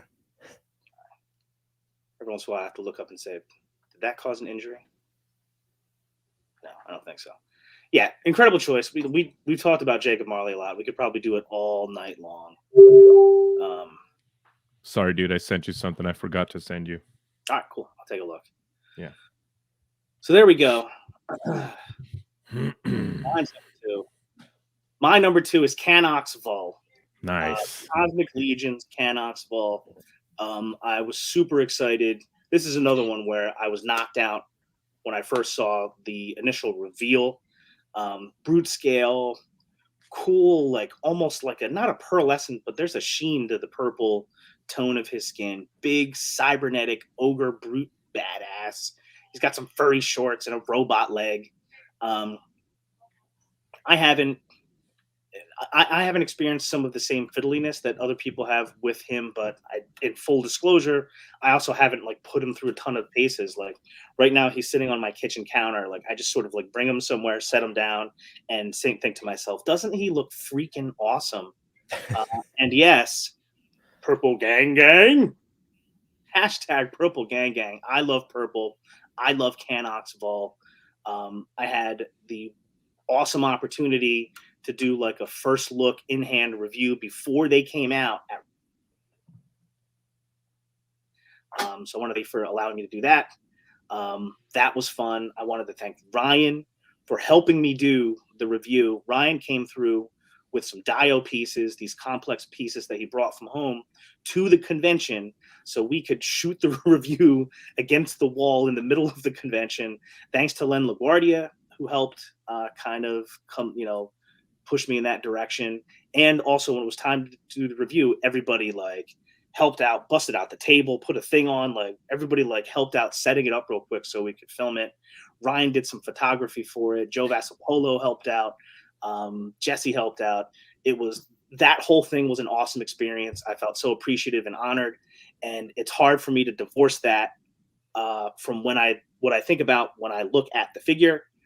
So that type of meaningful stuff combined with the ridiculous look of Canox Vol makes him my number 2 Four Horsemen figure of the year. Awesome pick, man. I love the fact. I mean, like I said, altogether the figure is it's just a phenomenal piece, and just like I said, he just looks like just a terror, no matter what way you put him, in your collection. It's just a terrifying piece, and you just do not want to mess with this guy. But the thing that I love the most about this figure is that this was actually a sketch or a doodle that Eric had been sitting on since childhood. And it kind of takes you back to that time when you were a little kid and you were drawing in your notebooks or, on your folders or, just sketching on a piece of paper during class, not paying attention to what the teacher was saying and drawing some crazy, out of this world, monster or character that you just dreamt of. And for Eric to hold on to that thought or that sketch for that long and this many years, and to finally bring it to life into just this phenomenal piece to share with the world and figure collectors all around. It's just ridiculously good, man. It's just so cool to see this come to life, especially for Eric. I mean, like I said, he's just a phenom and has shared so much of his talents with the action figure community for so many years. And to finally imagine him sitting at a desk and finally going, you know what, like I want this to happen. I want this to finally be something, and to take that drawing from when he was a child. I mean, it's just man, it's just so good, man. So good. Great pick, man. Great pick all the way. I couldn't have said it better myself, and that 100% played into my decision. And the thing that gets me, you go back, and you can go back and check it out on sourcehorseman.com. There's a Figure in Focus article about Canox Fall, and it has that whole story, and it has a picture of the drawing and of the notebook. And like the drawing, it's this figure. Yeah. Like, you know what I mean? Like, Yeah. it was a kid that did a nice little sketch. You could see what it is. And then you see it, that design is now a high-end collectible action figure in Cosmic Legions. It's that, like, I'm saying, you look at the design and like the antenna is there, the robot leg is there, like all the stuff is there. Like, Yeah. Yeah. So cool, man. So cool. Yeah, so this is sort of what I was alluding to here. Bill says, the only reason this didn't make my list was because I eliminated it for the QC issues. Otherwise, it would have been top 5 probably. Yeah, so yeah, I think, you know, there's been some QC issues. I don't think it's been crazy, but obviously with Orlando Cepeda, there was where you had to stick him and heat him up to unstick the torso or whatever. Canox Vol, I know, had some fiddly stuff that people experienced. But, you know, it's a brand new line. It's first time they're doing these designs. The designs look awesome. I would expect that any issues that we have, my guess is we probably won't experience the same issues again, you know, but awesome figure. I love him. Great pick, man. Great choice. Great choice. And now we are down to the number 1 4 Horsemen figure for each one of us of the year. Let's go. Ready to wrap it up? Eric LeBron's number 1 4 Horsemen figure of the year is Sligor. Nice. Prize to some, but an awesome, ridiculously awesome figure. Late Night, talk to me, man. Well, the Cosmic way, I mean, to me, it's the year of it's been the year of Cosmics. I mean, without a doubt, with both Wave 1 and 2 coming in hand to the collectors and getting all these great new designs, these new body parts, these sculpts. The Sligor figure, to me, it reminds me of one of my all-time favorite Mythic Legions figures, and that is the original Barbarian Builder Pack. And that is only because it has all of those different accessories that you can pop and swap and make into a numerous amount of different characters or types, or, you know, and to me, the playability, because I mean, I know we all collect, but I love figures. I love playing with the figures. I love, you know, messing around with them and just, you know, having fun and just sitting at home watching TV with the figure in hand and you know, messing around with the joints and popping and swapping parts. And this Sligor figure is absolutely fantastic. I mean, it's just like I said, to me, the playability factor. The paint job on it is beautiful. I love the blue, the metallic blue that they used on this figure. Uses a lot of parts from figures that are already in the line, as far as the legs, the arms, the body type. It's just like I said, just all the just the extra stuff that you can do with this figure and make him into so many different configurations, and every one of them is it's just a winner. I mean, the extra head sculpts, that alien head sculpts that's pictured there, is just fantastic. All the different helmets, I don't, like I said, I just can't get enough of this figure. I mean, and it had to be my number 1 because, like I said, for me, playability factor, aside from customizing factor, is always going to be the top rank in anything that I choose for, you know, what I like about an action figure. I mean, it's something that, like I said, if I can't put it down, it's definitely going to be one of my favorites. And this figure, for sure, I cannot put down for the life of me. And I have 3 of them, and I wish I had, you know, 50 of them. It's so good. I mean, I just, like I said, I want to make them into so many different versions, and I love the color. I mean, the color works great no matter what way you stylize them or what way you pop and swap them. The color is just amazing. I love it. It's just, like I said, had to be my number 1 for this year. Counterpoint. Curtis says Sligor sucks, and anyone that likes him hates puppies. Your thoughts? Yeah, I'm a big Sligor fan. Bill is obviously a big proponent of him, and yeah, 100%. As far as drawing those parallels between Sligor and then just kidding, Curtis, um, and the Barbarian Builder Pack, Yeah. and the fact that this set, and that's what I call it. I call it a set. Mhm. Can be the basis for starting even a little collection, because you can do so much with that set and a couple of figures. He's very, very cool. I love him. I've been using his body for a couple of custom painted heads that I got at Legion's Con. I'll post pictures of that later. Yeah.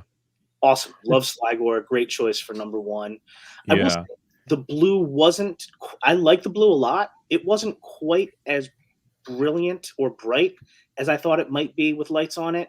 Mm. You put some light on it, it shines pretty good. It's just maybe a quarter shade darker than I thought it was, but Yeah. that's But a real. I also like to look back on the fact that, like, a lot of people always ask, like, if you were to give someone one figure, a Mythic Legion figure or a Cosmic Legions figure, to introduce them to the line, to show them what it's all about, this would be the figure that I would give somebody if they were kind of on the fence of, like, trying out Cosmic Legions, or like, hey, what's Cosmic all about? Is it really that good? This would be the figure I would want someone to play with, because, like I said, just the fact that it has so many parts and so many different pop and swappable possibilities. I mean, it's just like I said, you could play with this thing for hours and just keep going all day. It's just one of those things. It's just it has to be one of those pieces that, like I said, if you really wanted to introduce someone to a line that they know nothing about or are on the fence about, oh, is it really, all that? This would be the figure for sure for me. Little bit of not really a tease, but something maybe to just get you a little bit excited here. Joe Vassapolo's in the house. What's up, Joe? And Joe says, if you like Sligor, Ooh. you see what I'm painting right now. Oh, woo, man. Here we go. You heard it here first. All right, so nice. we have to record that, go over it, digitally render it. What do they do? What is that? At The Fugitive, when they have the recording and they're like, isn't that an elevated train in the background? They must be on the corner of Vine. So we need to do that, triangulate what he's painting right now, and then we can find out. Exactly. Awesome, Joe. David Williams in the house. What's up, Dave? David, what up, my man? Yeah. Yeah. Sligor. All day, baby. Sligor. Ryan, any Sligor thoughts? Sligor? I don't, but not because you guys took everything that I would have said. I haven't spent much time with this figure, but after hearing Eric talk about it, I will tonight. Yeah, he's awesome. I'd only bought one all in, right? Yeah, bought one all in. So I hadn't gotten any doubles or anything like that. But I grabbed a double of Sligor when one of the retailers was, during that 20% off special, somebody was doing it where I think he was like just below the pre-order price or right around the pre-order price. It was something crazy. So I grabbed another one. He's definitely a guy that you can deal with multiples of. For sure. All right. Next up, we've got Ryan's number one 4 Horsemen figure of the year. So I took this back to Mythic. Oh, shit. Do I have the right one, Ryan? Yes. Nice. Check it out. A sensation that's sweeping the nation. The Valiant Knight. Valiant Knight. Nice. One of Ryan's. And I know it's one solid color, but that extra little bit of articulation makes a whole hell of a difference, man. And this gets me excited for all the newer waves that are going to have these similar bodies, man. I cannot fucking wait to get this. Especially Heaven's Brand with the updated body. Oof. Stop it. Jordan's cheering for Swig when he was Valiant Knight. Flips table. Good. Yeah, that's what I was talking about. Bill says they were less than, some of those sales were on the Legion figures, they were less than the direct pre-order price and free shipping. Yeah, that was fantastic. Yeah. Speaking of which, fantastic photograph here, Ryan. Thank you. Yes. Thank you.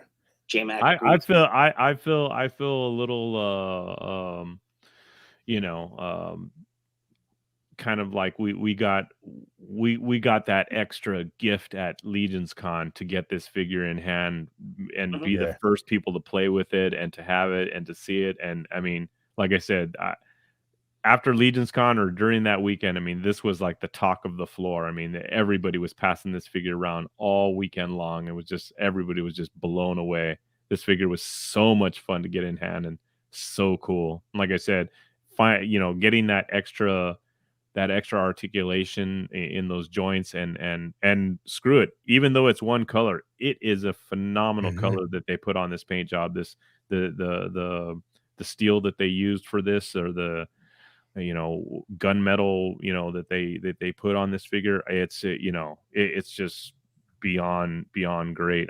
Another figure, like I said, that I have sitting on my desk at all times that I pick up and mess around with. And I have a Noah Pratt painted custom head that I got from him at Legion's Con to go with my Valiant Knight. And like I said, it's just a fantastic figure, and I cannot wait to get a whole lot more of these. These are great. And I will say this, that cape is a Darla Ackerman cape. Oh, nice. Holy dude, her capes are fantastic. I can't say enough good things about the quality of that cape. And it's not just me blowing smoke up her ass, but it is 110% worth getting if you get the chance. And I hear maybe it'll be at MesquiCon. Hope Nice. If you're going, definitely grab one if they're Nice. there. Shout out to Darla. Fantastic work there. And yeah, the Valiant Knight's cool. It was like this new way where they figured out how to sort of like give us like this new little thing, Figura Obscura is different than the other two lines. And this was like a different kind of release. Like, don't say anything, just put it on the table and Yep. set Legion's Con, see what happens. And it's kind of cool. We don't need it. Like, we don't need it. What I'm about to say, not that we need the figure. But it's kind of cool. Like, we know it's cool, and like we're handling this figure, and we're like, oh shit, this is different. Like, this is a Mythic Legions figure, clearly, but it's doing stuff that we couldn't do before. It feels so good in hand, but like everybody sees it. So I don't know. One of the YouTubers I watch a lot and that I've mentioned before is Unparalleled Universe, one of my favorite YouTube channels. And he's a huge, like, it's like a lot about articulation for him. And that's one thing, like, while he's like said positive things about Mythic Legions, he never went all in because he's like an articulation guy, and he would be a kind of guy that would say, I wish it would have more articulation. And he was raving about it. He's like, if this is going to be Mythic Legions from now on, I'm in trouble because this thing, like, he made a little video about it and stuff. So like, yeah, the Valiant Knight is, and it's just so cool. I kind of remember, I think it was an interview that Jeremy had when Jeremy had Eric on, I think maybe. I don't remember exactly when it was, but it was obviously before we knew about this. And he gave that quote where he was talking about when people talk about wanting more articulation, he dropped that thing where like, when somebody asks for a hammer, do they really want a hammer, or do they need a picture hung up or something like that, right? So it's like, in other words, maybe you don't really need double elbows to get that articulation. It's not the double elbow that you want, it's the movement that you want. And the fact that they went sat down and figured it out and engineered what started from the solution backwards. Sick, dude. I can't wait. Yeah, Odious is the Kickstarter figure for Wade from Unparalleled Universe's original character. So I'm in on that Kickstarter. I can't wait. Did you get, side note, did you happen to get any of the like the naked bucks, or did you get any of the? I just got two of the regular figures. Yeah, same. But I have a feeling they'll be. I haven't heard this. I'm just assuming that I would think that they would get made available again somehow, some way. It would seem to make too much sense that if you could sell more of those, but they might be more expensive, right? Later on than the initial offering. Curtis says that Darla will definitely have some of those capes at Legion's Con. Not sure about that. So we'll see. Make it happen at Mysticon. Bring them. Bring Yes, Valiant Knight. That's awesome. A game changer, right? A game changer. Definitely. Definitely. I said before that I did want to. This is an honorable mention, and I'm cheating because it's action figures, and it's just an excuse to talk about these figures. Because I forgot to put a figure in my top 5 that I definitely wanted to talk about. So this is my little cheat here, is I want to do one honorable mention. And this is my honorable mention. Another one of the top 2023 figures of the year for me is Swig. It's 100%. It was when I mentioned the All-Stars wave, and I was like, oh my God, I forgot that we got those. I love Swig. I love Goblins anyway. I love the fact that this one got these beautiful purple robes, an absolutely gorgeous figure. My only problem is, where is my potion bottle? Yeah, mine didn't come with one. Yeah, no potion bottle. What the hell? Just kidding. Just kidding. I have a million potion bottles. I have several from the Beast, and you can get potion bottles in any Michael's store. But seriously, I love. Where it says I'm protected under official decree by the Purple Gang. I love Goblins. I'm in the Malignancy Facebook group. He did not get rave reviews on the Euro Legions podcast from at least a couple guys on there. I will say, some of the thought being was that the purple robes didn't match with a goblin, but I don't know, man. This goblin just hooked himself up with some nice threads. Probably stole them. You know what I mean? Yeah. Any thoughts on Swig? I love him. He's a fun little guy. I love him.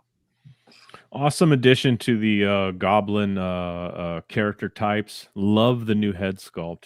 Yep. Thought the new head sculpt was fantastic.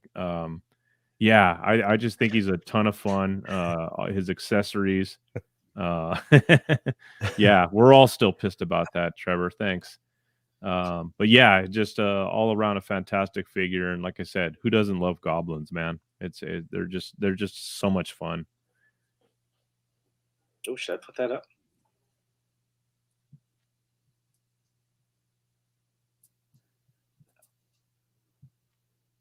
Potions will be in our hands in February. All right, so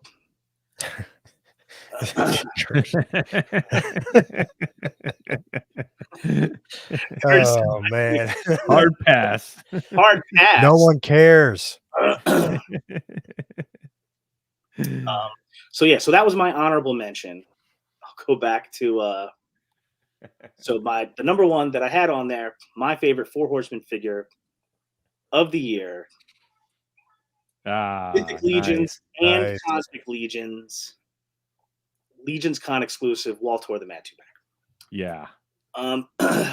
I said before when I was talking about Canox Vol, and it's true of all figures, that to me, the intangibles that I attach to the figure are always super huge for me, right? Like if somebody gave it to me as a gift, like my anniversary Equidron that Rhino was so kind to give to me because he's a cool dude. Anything like that means something to me because I always think about that whenever I look at the figure. And in this case, it was because this 2-pack was a tribute to Walter Hagen, who was one of the first people I met in this community and has just always been so, gracious and cool. I remember the day when we found out this was announced, when I found out that this was announced that this was the Legions Con exclusive, and we got the pictures and all that stuff. I personally was overjoyed because I thought it was so cool that Walter got his own tribute, and the fact that they, again, they went all the way, 10 out of 10. It's a 2-pack. It covers both Mythics and Cosmic. First ever joint release Mythic and Cosmics. It's a skeleton. Walter loves skeletons. The Mythic figure is half a Malleus. Malleus is like the Walter figure. They have the gourd that Walter has as sort of like a tribute to like the gourd that Anthony Halcyon made. That it's got the Mythic Legions Cabal banner because Walter created the Mythic Legions Cabal Facebook group, and it's got a freaking Mythic Legions Cabal t-shirt, because Walter gives t-shirts, Cabal t-shirts out to all the people at shows and everything. And I'm like, to sit down and put that much freaking love into a release, I loved it. I was so happy for Walter. I thought it was such a cool thing. This release is a love letter, not just to Walter, although that would be enough right there, but it's also a love letter to the whole community, I think, because that's what the Cabal is all about. You know what I mean? That's what Walter's all about. He started the Cabal. He's, promoting community and stuff, and it's got the Cabal logo all over it. Just an awesome release. I love both figures. I love the set. And yeah, it's 2 figures, so maybe that's not fair for 1 figure to go against 2, but I can't help it. I see it how I see I'll allow it. One. That's my number 1. I'll allow it. Yeah, for sure. This was hard not to pick as one of my top 5s. I mean, like I said, we all love Walter dearly for what he's done, bringing this community together, and it's just one of those things. It was such an honor to be part of this community when the announcement was made that Walter was actually getting his tribute figure, and then to have them kind of just go that extra mile and announce that it was a 2-pack, both Cosmic, the first ever, both Cosmic and Legions 2-pack. And yeah, they just knocked it out of the park with all the different accessories, the nods to the Cabal, all the, like you said, the gourd, the skeleton figure being almost like a nod to Malleus, the orange Tusk body is fantastic. Like I said, it's just one of those things where, like I said, it's for all of us as a community to share in enjoying this tribute to Walter and all that he's done for everyone here. It's just so awesome. Should have came with tacos. Yeah. Well, listen, they didn't hit everything, so we're gonna need some tacos for these guys to hold. Taco accessory pack. Bill points out, yep, Cosmic Walter and Mephitor do have the same paint scheme. David says this is such a thoughtful, awesome tribute. Definitely on my top 10 as well. Yep. Curtis says Walter for the win. And Bill says if Slog can be on a top 10 list, then a 2-pack can be on a top 10 list. So yep. Absolutely. There we go. Yep. Awesome pick, guys. So, all right, couple of pieces of house cleaning. Everybody's already stuck with us over an hour and a half, so I appreciate that. Right after this slide, I'm going to run the giveaway. I'm going to pick the hashtag and announce the hashtag for the giveaway. Right on. We can do a couple more announcements so people have a time to get the hashtag in. Then we'll do the giveaway so we don't keep people forever. And then we'll just keep going for as long as you guys want to go to do our other reveals, or until I get called from upstairs, which is always possible. But I also did want to mention too, for the Hedgehog Action YouTube channel, I have completed my top 10 figures video. So a little bit different than our Saturday Day Live SDL video. I did like a top 10 overall figures. So just all figures, top 10. I did a video for it. And even though there's in a couple of spots, there might be some overlap between my lists here and my list there. It's not split up the same way, because we're doing it different here. And I did things a little bit differently to sort of, be able to talk about different figures and sort of let the lists each exist on their own thing. So let's do.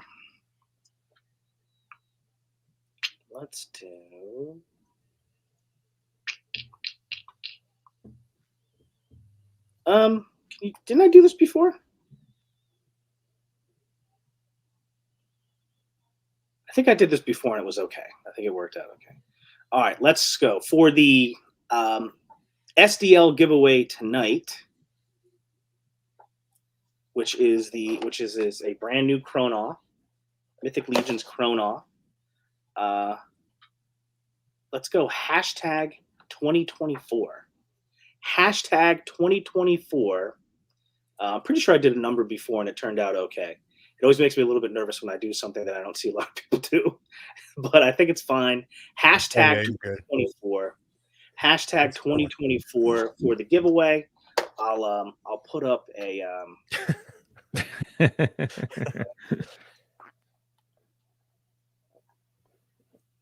let's go. Giveaway. Hashtag 24. Let's do this. Hashtag 24.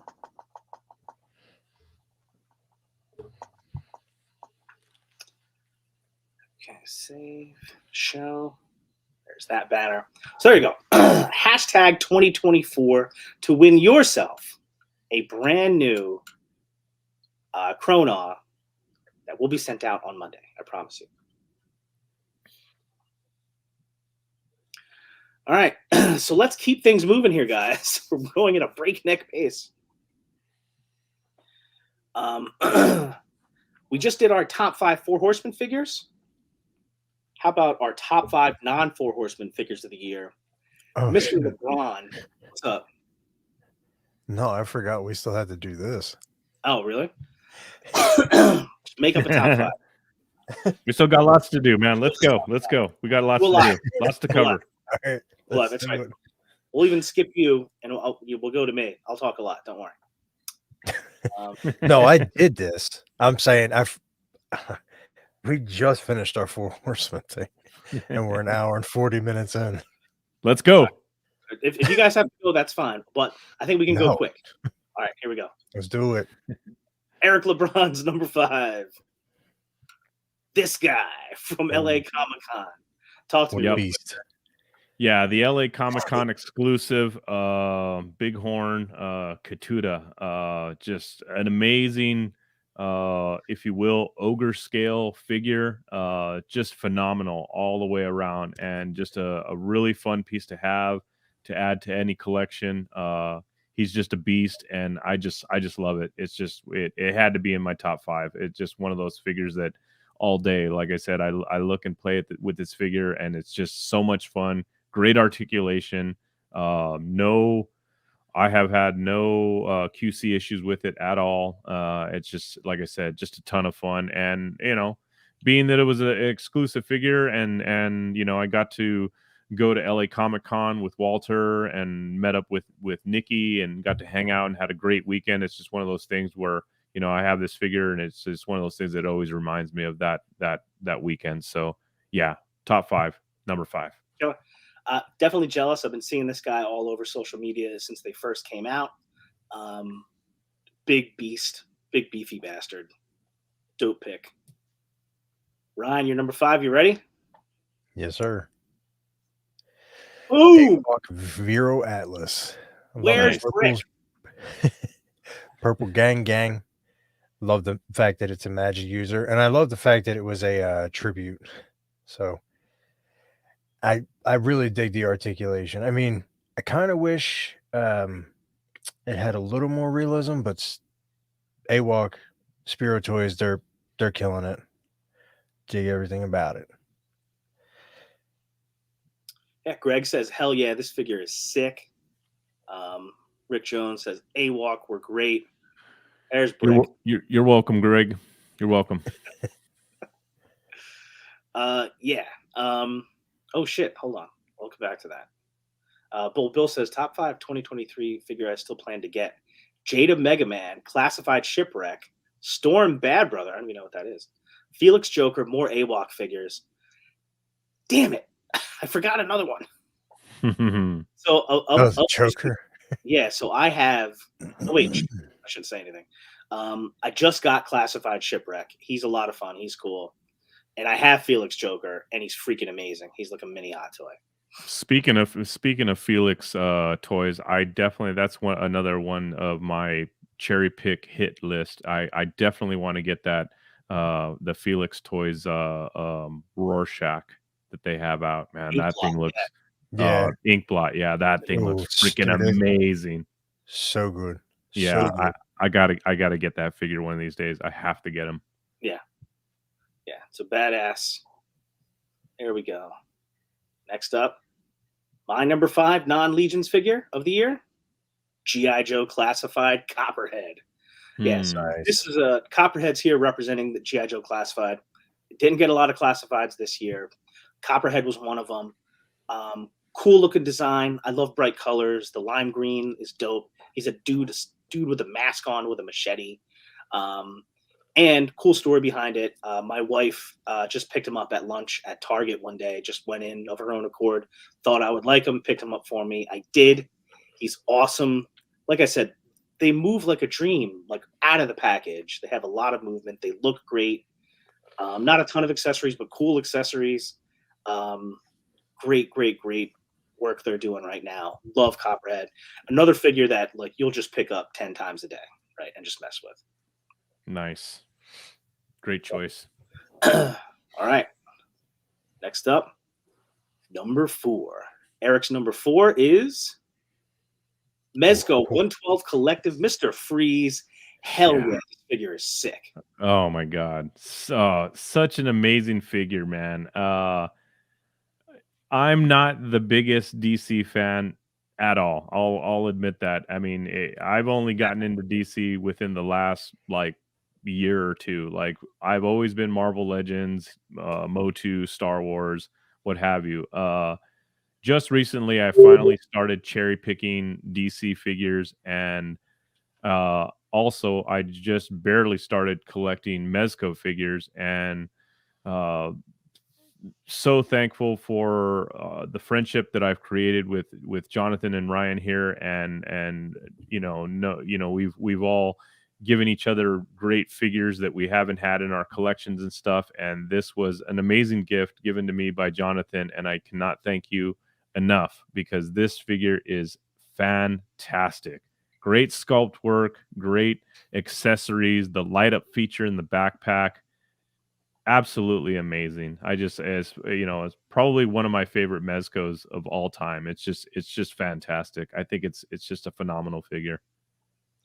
Yeah, he is awesome. Even if you're not like a huge, Batman head, this figure is absolutely sick. The light up features are dope. It looks awesome. This is the only thing I could say. The only detraction I can even think of is this is one of those instances where the cloth goods do hinder his movement a little bit. Yeah. Mm-hmm. Mr. Freeze, and he's loaded down with equipment anyway, so he's not exactly. Yeah. So, but even the soft goods, they feel really good. Like they feel like it's like a different material. It looks like it should feel for his suit. It's awesome. Mm-hmm. Yep. Number 4. Badass. Ryan's number 4 is. I got my wang out for this one. Yeah, baby. Yeah. Let's go. He's dropped This his figure's wang great. in our faces. Blade Master Wang. Talk about your wang, figure- Ryan. Dude, and I got this, I think you sent it to me that it was on sale on Amazon. Yep. So I got it for a cheaper price. This is a great figure. I love the accessories it comes with. I dig the comic books. You get a little bit of backstory on the Fury planet, or however you say it. Fury. Yeah. Either You're way. right. Yeah. But great figure top to bottom. The only thing I don't like is the cloak. Yeah. That- I was not. yeah, I was not happy take with that it right at all off. without the cloak. Yeah, that came right off of my figure. Yep. Yeah, but without it, Absolutely. dude, this figure's dope as shit. So good, dude. Another desk figure all year round. This figure does not leave the desk. Yeah, my wang's out all the time. Everybody Wang Chung tonight, baby. That's right. Uh-oh, Yep. we're in trouble. Steph says put your wang away. Never. Oh, It's just yeah, Blade Master Wang. What an impressive figure. The only thing bad I can say about this figure is I bought him at full price. And that sale was pretty awesome that he went on sale for. Yeah, it was. And this would be a guy right up your alley, Eric. Yes, sir. Yep. Samurai. Yeah, it goes great with. I have a whole bunch of like samurai style figures, and yeah, they're all starting to hang out with each other because yeah, they look amazing together. And a great nod to Seba Dom, who did the sculpt for this. Oh, really? I didn't Yeah. know Yeah. Yeah. He that. did I the didn't know sculpt that. work That's for awesome. this. Yeah. So, which even makes it more awesome. So, yeah. Big shout out to Seba. All right. Oh, it's up me. It's me. All right, my number 4. Haha. Alf. Yeah. NECA Alf. My number 4 non-Legions figure. I couldn't believe it when they said they were making NECA was making an Alf. The only time I've really heard about Alf that much, anyway, since the TV show was on, was when Millhouse dropped an Alf Pogs reference on The Simpsons, and that was probably 20 years ago. Um, I loved Alf as a kid. It was a show that my family would watch. Sitcom 8 o'clock. We watched it. I got real into it. I was a huge Alf fan. I had like a talking Alf doll. I said this a couple of weeks ago when we got banned. This wasn't the reason why. I loved Alf. Talked like him when I was a little kid and stuff. So finally got the figure. They did a really great job. You see Alf is like a short, hairy, little, chubby little alien guy, just like me. And the way they engineered him, he moves pretty good. Like he feels good. Like he moves around good. The jaw opens. He has some funny accessories. And as you see him here, I got him a little Santa hat because it was my daughter's idea, and I love her for it. That we've never done Elf on a Shelf, but since we got Alf, we could put a Santa hat on him, and we could do Alf on a Shelf. So that's what we did this Alf Love on it. a Shelf. That's awesome. Great pick, bro. Just a fun figure. All right. Number 3. Eric's number 3. Eric's also got his wang. Had to be, bro. Had to be. He could not miss it. The wang is out, baby. Yeah, like I said, man, you just can't say enough about it. It just, like I said, the sculpt work, the details, the accessories, the blade pack or backpack that he has to hold his blades. I mean, everything about this figure is just outstanding. The size of him, it's like I said, it you get action figures all day and sometimes it's like a constant like regurgitation of the same buck over and over and over and over again, and you get a figure like this in hand and it's like, wow, like I mean it's just, I mean, everything about it is just amazing. It's just an incredible figure, man. Like I said, had to be in the top 5, no doubt about it. Yeah, definitely one of the most impressive figures of the year. I think it's going to be one of the longest lasting impressions we've received from this year. So I know the figure kind of came out of nowhere too, which is always awesome. Yeah, absolutely came out of nowhere. It was like, what is this? Whoa, hold on a second. Like, okay, Furier's on the radar for sure going forward. Next up, we have Ryan's number 3. Oh shit. Excuse me, sorry. I hope I'm not getting another cold, man. I already had one. I don't want another one. But Ryan's number 3 non-4 Horseman figure of the year is Mezco Wealth Collective Solomon Kane. Nice. Oh, I'm so jealous that I didn't get this guy. He looks like exactly what Mezco does well, man. Tell me how I am. The accessories, the soft goods, the head sculpt, the everything.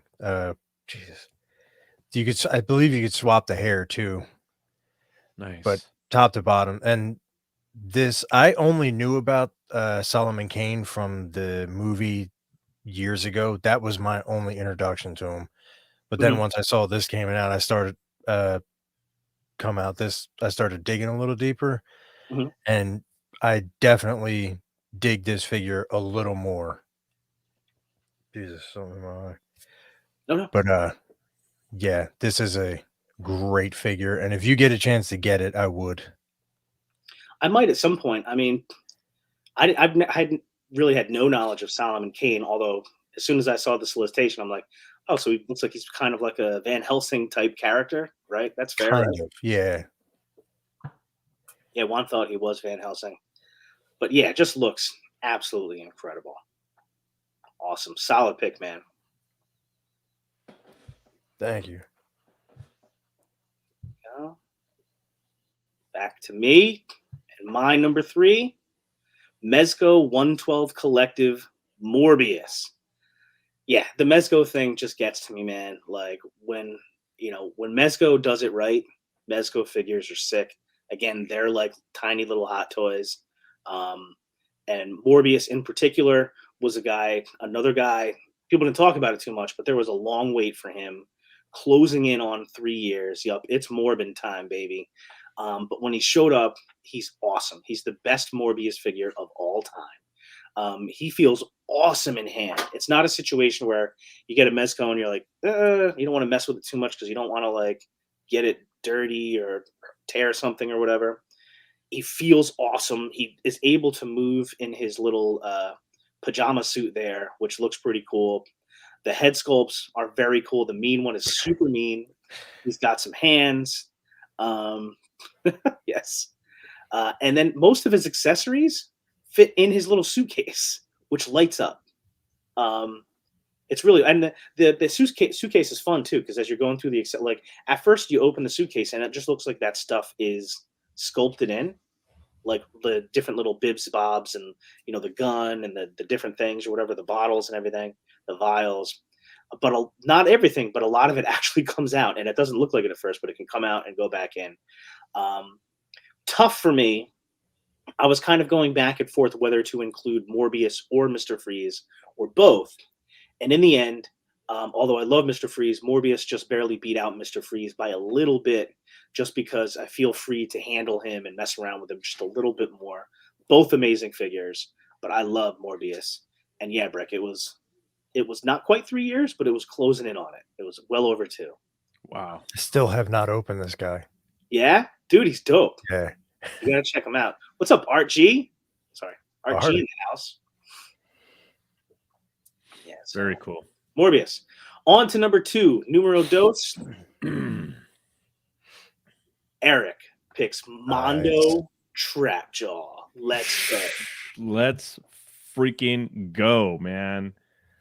Oh, man. The Mondo line for any Motu fan is the line to have in your collection. And I saw the original sketches, the artist sketches for this figure at the Mondo panel at PowerCon 2019. And since that day, I have been waiting freaking impatiently to finally have this figure in hand. And when they delivered, man. This figure is outstanding. So many great accessories, great helmet options, no QC issues whatsoever.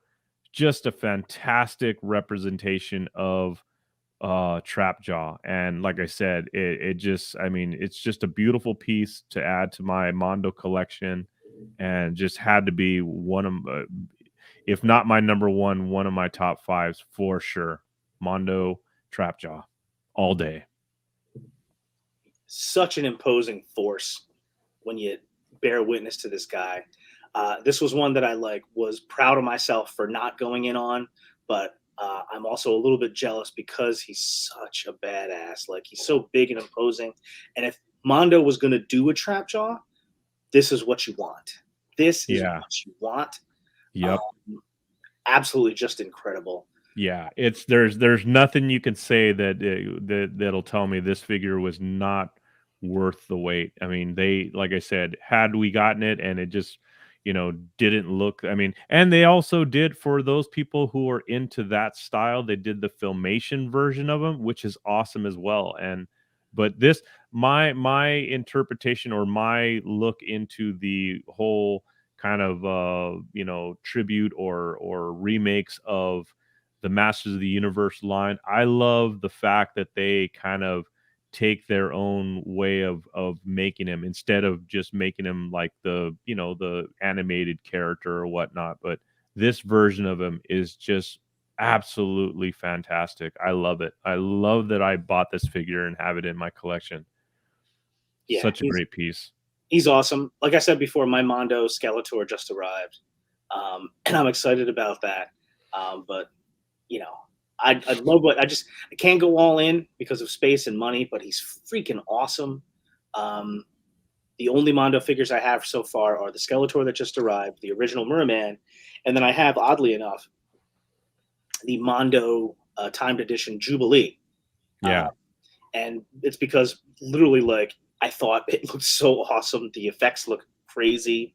And I'm not even like this massive Jubilee fan. Mm-hmm.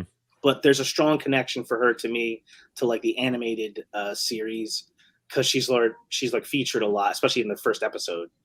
She's sort of like our avatar. She's like our window in. So for that, I kind of liked her and love that figure. So Mondo is amazing.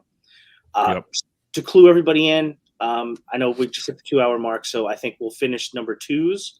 Then I was going to finish the giveaway, give that away. Then we'll do our number 1s and then go for a little bit longer and then bid you adieu, guys. Yep. So next up, Ryan's number 2. Boom. Curtis is going to love this. Mafex Steel, dude. This figure hopped right out of the comic books, man. It is honestly my favorite Mafex Return of the Superman figures. The cape, the quality is there. I do love that it's not just straight up silver because he did have the bluish hue to it. Mm-hmm. They fucking nailed it. I don't mean to keep cursing, but they did nail it on this one, man. Yeah, and I'm not even super familiar with the character, but he's visually impressive to me. And yeah, like you can see like the bluish tint to the metallic. So yeah, they did a great job on that paint job, man. It looks freaking awesome. Yeah, it's incredible. Awesome. I just wish the I don't know. There's something about the hammer that kind of put me off, but that's just me being nitpicky. Everything else about this figure is stellar. Badass. Hell yeah. All right. And now my number 2, my numero dos, Mezco 112 Collective again. I knew this was going to be in your top 5. I knew it. Yeah. The G.I. Joe Destro easily could have been number 1 overall figure of the year. That's how freaking good he is. G.I. Joe was my favorite toy line growing up, along with about 1 billion others. But G.I. Joe was my favorite. It was kind of cool when this came out. It was a surprise that Mezco was coming out with this scale of figures. Classified was already a thing. The Destro was already cool. And again, this is another situation where it's a Mezco figure, feels great in hand. The suit moves great. Tons of fun accessories. A couple of really fun chromed out heads. He's got a light up suitcase.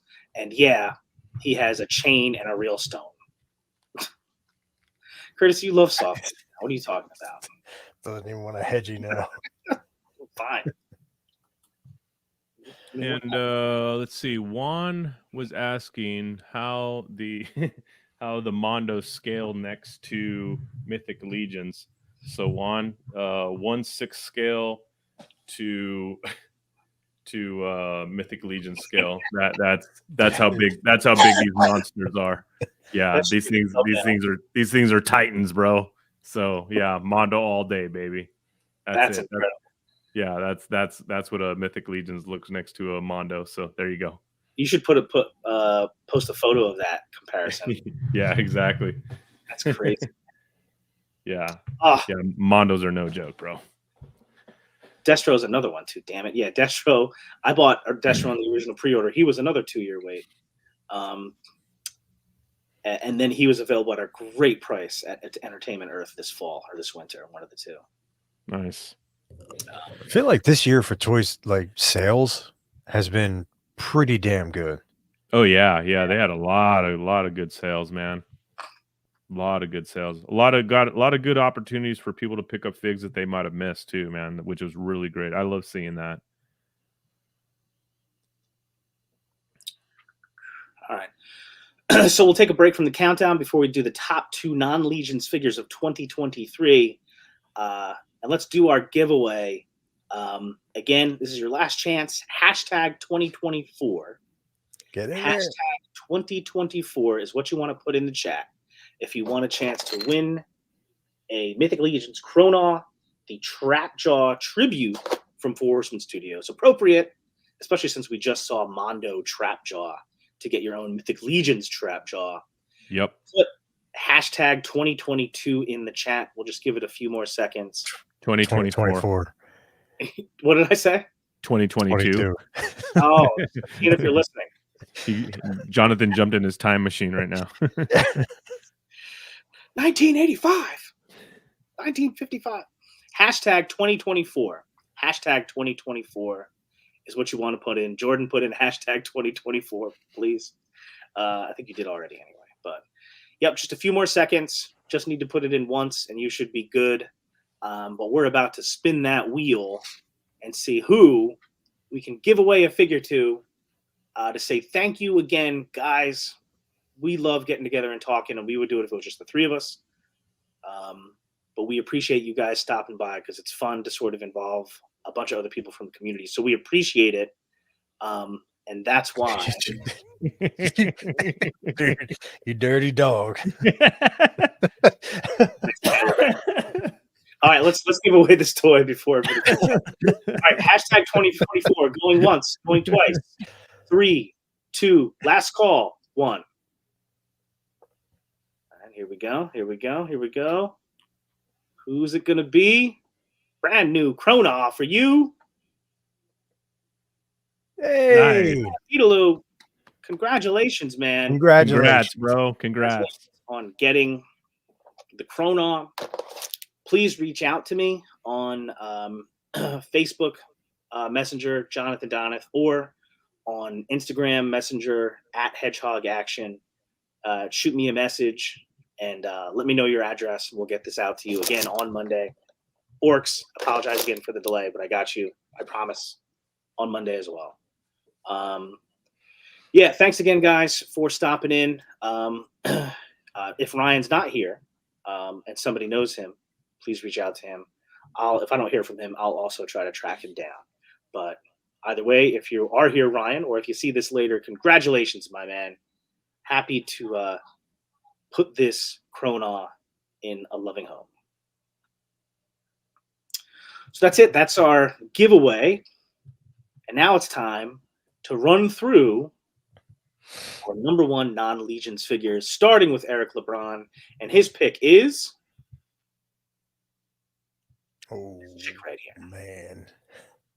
Just kidding. It's the Mondo Battle Cat, an incredible beast of a figure. What's it like having this guy, Man. Being a toy collector for 35 plus years, this has got to be probably my prized possession in my entire collection. It's just just a centerpiece of awesomeness. And one of my favorite characters from Motu from the very beginning was always Battle Cat. I just thought it was such an awesome, character, animal type with the green paint. And Mondo spared no details at all. I mean, they just killed every single part of this. Comes with 3 amazing head sculpts. Comes with the little baby Cringer as an added bonus to the package. Articulates beautifully, and it's just like I said, it's just a centerpiece for a collection. And to be a collector as long as I have and had so many amazing, not to say that I don't have amazing pieces in my collection, but to add something like this, it's the pinnacle of collecting to me. I mean, it's just one of those things that I just can't say enough about how happy I am to own this piece and have it as part of my collection, and to have friends, walk in that know collecting and know the line or know the, characters, and to see this piece, and it's mind-blowing how massive and awesome this figure is. I love it. So credit for the Battle Cat winning a Hedgie. Congratulations, Curtis. I know we're all very happy that you were able to to get this thing done. Purple one is better. Gordon says purple one is better. We will No, it Gang, is gang. not. No, it is not. No knock to Panther, but I was not ever a Panther fan. I was always a Battle Cat fan. So Battle Cat had to be in my collection. And yes, he is by far my number one figure of the year. Like I said, it's I don't know. It's not about, to me, it's not about articulation or accessories or anything like that. To me, I think it's just for a collection and someone who loves to have my collection on display.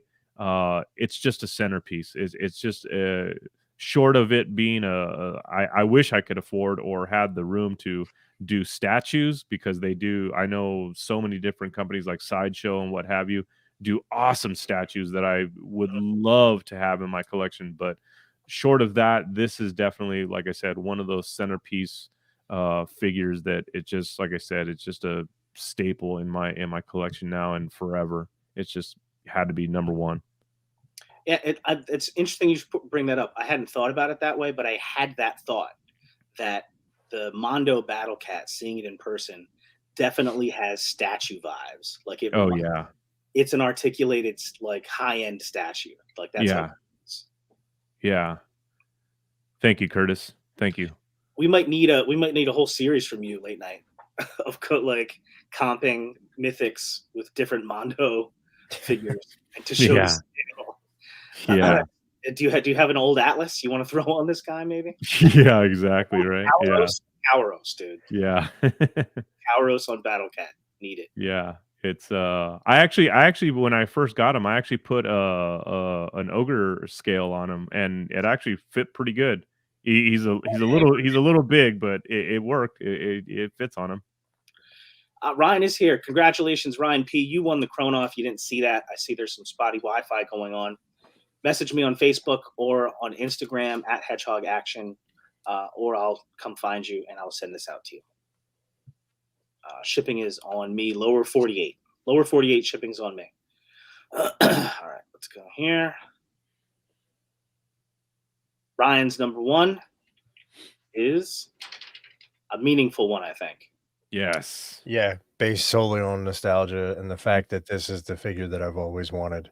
Nice. Not to mention that when I met JDF, he was just a great dude. Sat there and talked with us for like a long time, and I mean, it sucks he's gone, but this was a huge part of my childhood, and like the figures that we got, yeah, they were cool, but there's something about the actual suit that gives that adds more to it, and the shield I think is beautiful, and the alternate head sculpt, not the greatest, but it won't be displayed with that head anyway. Yeah, great pick, dude. I love the fact that you picked it for nostalgic and personal reasons instead of like, oh, accessories or Yeah, paint apps or no, articulation, stuff like that. Just like my Battle Cat, like I said, not the most playable figure at all by any means. I mean, it weighs like 20 pounds, so it's not very fun to like hold in hand and mess around with it for that long. But like I said, for nostalgic reasons, that was absolutely why I picked my figure. And this figure for sure, yeah, holds full nostalgic vibes for you, and that's awesome. oh yeah. As soon as this guy popped up, I knew that this was like a meaningful pick for you, man. I think that's really cool. Yep. Awesome. Curtis is on a roll tonight. Curtis says, I'm like the Green Ranger of Wolf King Customs. Not really one of the main group members, but I am the best one. Yes, Curtis. Yes, you are. So Jesus. Awesome, man. It looks like a really great figure. I missed the whole Power Rangers thing, but I understand what the Green Ranger means, and I especially know with his passing, what that means to a lot of people. So I did go back because of your love of Power Rangers. I did go back and watch some YouTube videos that kind of caught me up or gave me a general idea. So I know about the Green Ranger and how he's sort of like, he's kind of like the cool one, right? He was the one that like the separate one, right? Type deal. Came in later. Yeah. Yeah. And, dude, and honestly, like before his passing, like hearing all of the stories between him and the original Red Ranger, Austin St. John, it's comical. Like I don't know if you guys ever heard about that, but they actually had like real life beef behind the scenes. I actually Hmm. didn't Yeah. know that. All right. So wow. We're down to the last number one of the non-legions category. Ooh, what is it? And for me, it is Nice. Bandai SH Nice. Indiana Jones is my top non-legions figure of the year. Kind of an interesting pick, I think, because this is a figure that really took me by surprise, which is a funny thing to say because I love Indiana Jones. Indiana Jones is like my favorite movie character of all time. They're Raiders of the Lost Ark, Temple of Doom, and Last Crusade are all three of my favorite movies. I could watch any one of them anytime. But I wasn't actually going to order this figure at first. No, he'd barely beat out Richard Simmons because the NECA Indy had been announced first, and a lot of people were speculating and hoping that there would be a Mezco Indy at some point. So when SHF announced theirs, I'm like, oh, I don't need to order another one. But then somebody posted, like Toy Bro or Preternia posted when he went for sale on some day, and the price wasn't bad. So I ordered it. It showed up, and he's just incredible. Like, SH Figuarts at their best, when they're at their worst, they can be fiddly a little bit, like some of the accessories are done in an overly complicated kind of way. But when they're good, they come right out of the package, incredible articulation, and so incredibly smooth. Like, so incredibly smooth. Probably the best Harrison Ford likeness ever. And some great accessories from the movie, swappable faces, hat and hair can swap back and forth. So freaking awesome. Thanks, guys.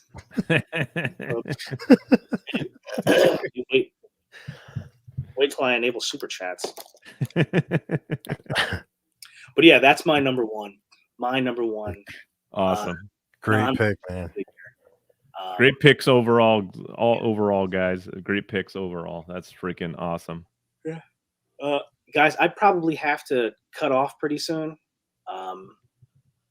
But we do have a couple of categories we could kind of talk about if you want to. Let's cruise through those real quick. Yeah. Go. Damn it. Here, hold on 1 second. No. Damn it. All right. I got to figure out a different way to do this. So I set up these slides in a way where a GIF is the background of the slide. So when I look at the slide, it moves, but it's not moving here. Okay, that didn't work. We'll do it live. Yeah. Favorite movie, favorite show of the past year. Eric, you just go first. Favorite movie for me, just because it was just a lot of fun and I just love the new look of the animation, was the Teenage Mutant Ninja Turtles Mutant Mayhem. That was definitely a fun movie to watch, and for movie of the year, I mean, I could have gotten a lot more serious with like Oppenheimer or something like that, but definitely it was one of those movies that was very fun to watch, and I enjoyed it thoroughly. That was my favorite movie of the year. Favorite show of the year, which I was very surprised at and had a lot of fun watching it, was The Last of Us season 1. I really enjoyed it. I know of the game. I have never played the game. I knew very little of the storyline behind it. So watching the series, it was kind of cool because I kind of went into it blind in a sense. So it kind of was cool to watch it in that respect where I really knew nothing about it. And yeah, Pedro Pascal killed it in the role. And yeah, I enjoyed it. It was awesome. Movie and show of the year for me. That's sweet. Yeah, Mutant Mayhem. I will say that I went to the movies to see that movie twice. Yeah. I saw it once with my son. I went back with my daughter. Everybody loved it. And the best thing I could say about it is it was clearly somebody saying that, okay, we're going to do our own Across the Spider-Verse, but with turtles. Yeah. As far as like animation style and Yeah. voice, things like that. But they did it good. It was a fully enjoyable movie. They scaled the turtles young, right? And they did them well. The new villain, as far as I know, he was a new villain. I don't know if he's in anything else, but he was cool. I thought the movie was really cool. Yep. I didn't finish Last of Us. I did like the first 4 episodes and haven't gone back yet. Pretty intense show, man. Pretty intense. All right, I'll hop in. Favorite movie, although I love Mutant Mayhem. I actually saw Dial of Destiny in the movies too, and I liked it. I thought if that is a proper cap on the Indiana Jones story, I would say. But my number one movie is, I saw somebody else said it in the chat before, Godzilla -1. Holy crap. I saw that movie in the movies. It is awesome. It's funny. It's a Godzilla movie, but it's not even necessarily about Godzilla. I know it's like some of it is based a little bit off on some of the older Godzilla movies, but it's just so well done. It's intense at times. Like you feel the emotions of the people. Like Godzilla -1. If you haven't seen it, I highly, highly recommend it. Fantastic movie. And for a show, I got to be honest with you, I'm not really, because I don't even watch TV hardly anymore, except for some random things. Like I watched Obi-Wan. I'm not going to say that because I didn't love Obi-Wan. I watched Ahsoka, which I didn't like the beginning. I didn't really like the last couple of episodes, but there was 3 episodes in the middle that I thought were freaking awesome. So sort of like a mixed bag for me. Silo. I liked the show Silo, but I also wouldn't call that an A show. So I don't know. I don't know if I have a show that, to me, I would think is a show of the year type candidate. I probably just missed some good ones. Jonathan's favorite show of the year, Shooting the Shelf. Absolutely. Shooting the Shelf. Starring Curtis Ackerman and Jesse Arnold. Did you have any movies or shows you wanted to shout out, Rana? Not a movie. I haven't seen Godzilla -1 yet, so that kind of sucks. But the show, it just squeaked in there. Reacher season 2 started at the end of the year. Got a couple episodes in before the year was over, but it's a great show. Alan Richson, I believe his name is, plays the main character, and I think it's well written. The action sequences aren't like overly done, but he embodies that character. It's a good show. If you have time, check it out. Yeah, shout out to Curtis and Jesse, Shooting the Shelf. They might have gone. Have they gone? Did they go every week last year? It might have. Pretty consistent. Just about. Favorite non-figure purchase. I don't have a photo for this, but I do. Oh, you do? Yeah.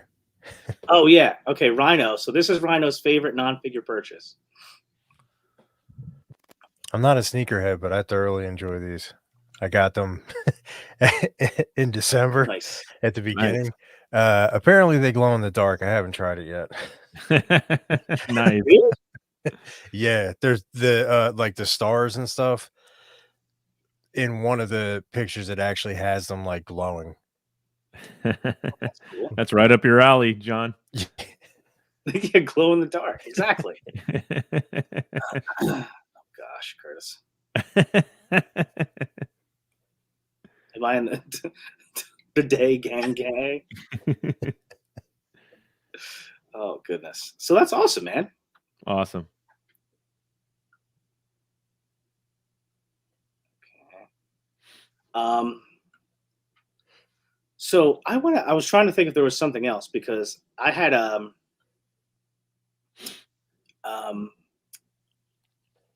I approached it from the idea that it was like not a figure, but it still could be toy related.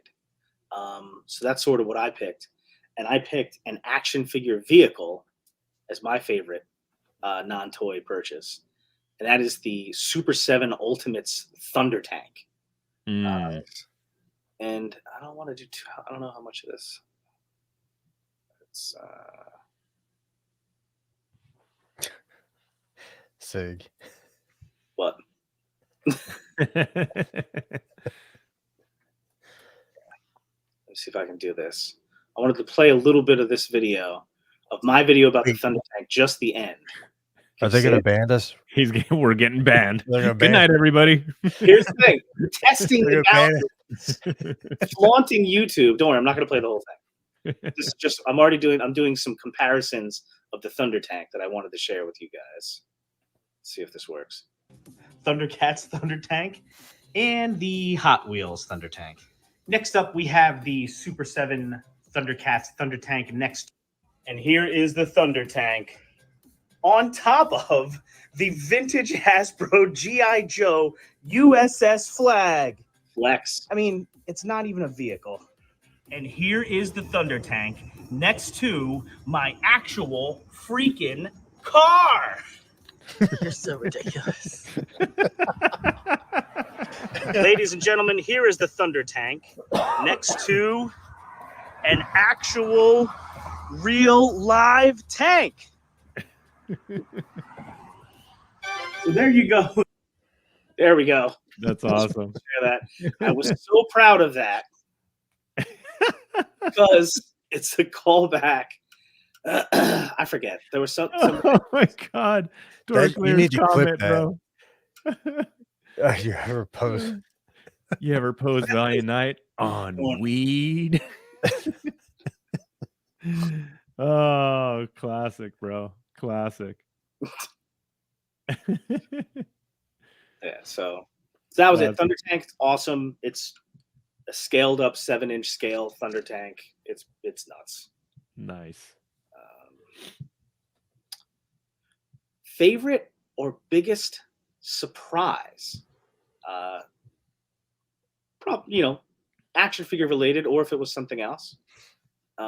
Yes. Oh, you know what, Eric? If you give me a second, I don't have anything else for the slideshow, but I think I can, because I know you want to shout this out. All right, I got you on this one. You ready, Eric? Yes, sir.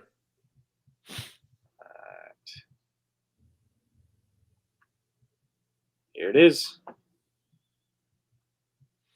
Oh Yeah. Biggest surprise for me in 2023 was this amazing gift from Tristan and Carlo from Immortal Customs. They gifted me this one-of-a-kind alien custom from their table, and I cannot thank them enough. It is an absolutely amazing piece to have along with my Cosmic collection, and I was just blown away, just completely blown away. Yeah, it had to be my number one surprise of the year for me. It was just, like I said, it made the entire weekend and the whole year just worthwhile. It was just so awesome to get this piece. So thank you to Immortal Collections, Tristan and Carlo. Like I said, you guys are just beyond amazing. So thank you so much. Yeah, it's dope, man. Thank you, brother. These customs have been some of the most incredible customs that I've ever seen. Like the amount of work, the colors, and we were standing there when you got this, and I remember you were almost like, "Is this a mistake? Like what? Like." Yeah, I was like, what is this doing on my table? Like, who put this here? What the hell? Yeah. You can't say enough good things about those guys. Those guys are awesome artists and awesome people. Yeah. Hell yeah. Hey, and I didn't I got passed on my non figure purchase of the year, and this is it. The Oh shoot, sorry, dude. No, it's okay. My microphone. I stepped up my my podcast game and bought a nice microphone and stand, and I'm real happy with it. So yeah, that was my non-figure purchase of the year for 2023 for sure. Killer. That was it. Yep. That's a good one. Oh man, there's so much other stuff. Yeah, you know what? Like, I also just want to shout out like a couple of things, like still figure related, but not actually figures. The dials I got this year. The Oh cell. yeah. I picked up the cell from Crashbox Customs. That thing's amazing. I picked up a couple of dios from Lone Wolf Labs right here in New Jersey, Kevin. And you've seen a lot of them in the backgrounds of the photos that I've showed tonight. Really cool dios, like incredible value, right? So just awesome stuff. So I just wanted to shout out a couple more things. If there's anything else you guys want to shout out, of course, just go ahead. I think this is you, right, Rhino? Next one. Is this your biggest surprise? No, not the Okay. biggest surprise. That was for photo. I didn't really have a big surprise. I mean, other than the Valiant Night being at, like with Curtis, the Valiant Night being at Legion's Con. Yeah, basically it. The Valiant Night was a really cool surprise and was a legit surprise because, again, like we talked about before, the way they did it, just throwing it on the table and saying, have at it. Yep. So I wanted to give a shout out to something specific. So this is a picture of all the stuff I brought home from Legion's Con, but in particular, I wanted to draw attention to the Frost Goblins that are in the, which is a set of customs by Late Night LeBron, right over here, that I have been fawning over since I first saw them. So we're talking about multiple years now of just thinking these are some of the best customs I've ever seen. So awesome, so cool. I love the Arctic theme. They're done so well, especially you take like a goblin and you're like, all right, I'm going to take this goblin and turn it into an Arctic, creature or whatever. Such a great job. And then had the opportunity to purchase them from Mr. LeBron at just an incredibly, if you want to talk about friends prices, turn that up to the max and then a little bit more. So thank you, my friend, because as much as I love these guys, I probably didn't think I was ever going to be able to actually have them. So that's You're amazing. welcome, man. I'm glad they went to a good home and to a good friend, man. I couldn't have been happier to hand them off to you. So I'm really glad that you're enjoying them. Yeah, they're absolutely amazing. A place of honor. I even got myself a couple of like Arctic, two Arctic Dio pieces just to have something for them. I was thinking about even trying to get something a little bit more elaborate for later on, but for now I've got some good stuff for them to be on. So absolutely love them. Oh, so what's going on here? So you're saying that next year or this year, if he has Frost Goblins, I need to pick them up? So we just go back and forth every year? Frost Goblin Bros. 100%. All right, so I'll take this back down. And then that was actually all the slides I had. See here.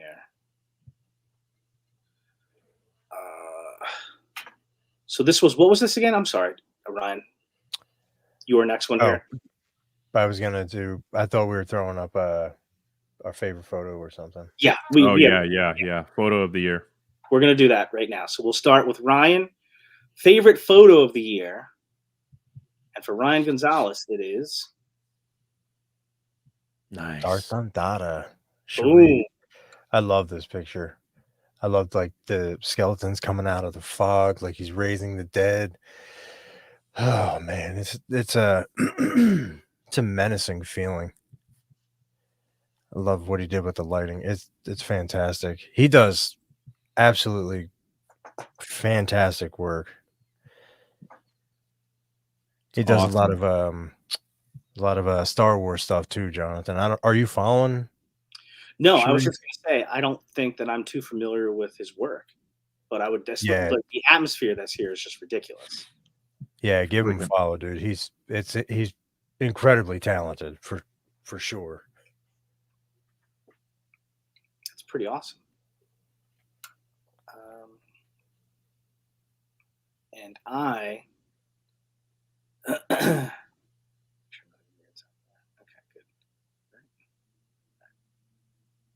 I also have Yeah, his Eric. Star Wars stuff is dope, bro. I gotta check it out. So it's a here. Let me know. So Darth Dundala. So at Darth Dundala on Instagram. Yep. Dundada. Dundada. At Darth Dundada. At Darth Dundada. Yeah. Cool. And yes, Trevor and Bill are right. He's a great dude. Oh, Darth Dundada is Sharif? Yes. Oh, okay. Yeah. I didn't know that was his name. I gotta give him a follow right away. That's freaking awesome. I have. So this is Eric. You ready? I got Eric's photo of the year ready to go, Oh yeah. and I love this one too. Fuck. So fucking good, man. This is Eye of Awatu, right, Tom? Yes, Eye of Yes. Awatu. Dude, Holy incredible. shit! This freaking picture is so creepy. scary, bro. Creepy. So freaking scary. I just, oh man, like I said, you could not show the Red Death in a better photo if you freaking tried, man. I just like I cannot believe how well he put this picture together with the light shining behind the clock. I mean, just in that menacing pose where he's stretching with his outstretched hand like he's Yeah. just coming for you. Man, god damn, this picture is good. So good, man. Yeah, photo of the year. Definitely. Tom's photos are awesome, and I don't like they look when he's done. He's the kind of photographer that it no longer looks like a photographer. It looks like either a still from a ridiculous animated movie or just a movie. And you can sort of like feel what's like, it's almost like, is sun rising outside and the clock is sort of blocking it out. Is that sort of the reason why the demon, the zombie is like now creeping and crawling, staying out of the sunlight, but seeing you and coming for you? Like, Yeah. incredible photograph. Yeah. Shut up, Trevor. We know. we give or Curtis. We give Trevor love all year. Speaking of which, so mine. So I cheated again because I've got 3, but 2 of them, the first 2 really go together. So this is for photos of the year for me. 3-way tie. The first 2, it's really a 2-way tie. I went with Trevor's Walter the Mad photographs because, again, tying into the 2-pack being my number 1 Legions figure release, the photographs that Trevor took for these were very much a part of that whole experience and were so perfect. First, we've got the mythic version, rabble rousing in front of the crowd with the Mythic Legions Cabal banner with the drink there. There's something very Walter about that, right? Leading the Cabal at Legions Con very literally, with a drink, with a Coors Light. Just it's very symbolic of him and everything he did with the Cabal. But I pair that with the Cosmic photo that Trevor took, because this one took me like a split second when I first saw it. And I was like, oh my God, like, I get it now. Like, because Walter, this of course is the Cosmic figure that's in the Walter 2-pack. And Walter by trade is in the landscaping business, right? So here's this Cosmic figure in this like deserted, Mars, far planetary, like dangerous place here. And he finds this one little piece of beauty, right, in this desert, in this cosmic desert, and this little flower. So it sort of goes together with Walter being a cultivator of life and a landscaper, and finding the beauty in an ugly world. Just super, super cool. And that really brought almost like a story to life for both of these figures. So I Yep. loved these photos, and they absolutely go together for me. So Trevor, again, amazing job. Yeah. But- Happy now, Curtis. But they were tied with one other photo. That's this one. Yeah, there you go. Man Army. I freaking love this photo. I had the honor too of seeing it sort of like progress from one stage to another. Ryan does amazing work here. Eric saw it too and was able to sort of weigh in, and Eric had some really great thoughts. And Ryan was able to implement everything and tell this story in one photo where this knight is just wrecking house. You can see bodies and blood in the hallway behind him. He comes busting through the doors, takes out this orc. You got the action of the blood. We've got the man himself, Ryan. Can you tell us anything about this photo, please? It started out like shit. I'll tell you that. It was fucking god awful. And then I was like, hey, I need outside eyes. And Eric immediately was like, hey, that don't work. And you were like, well, it needs to be tighter. And I took all of your advice. And then I believe I sent you 2 more, and you were like, hey, you need to tweak this. It's like, and I appreciate you guys' help, because I was beating my head against the fucking wall trying to figure this one out.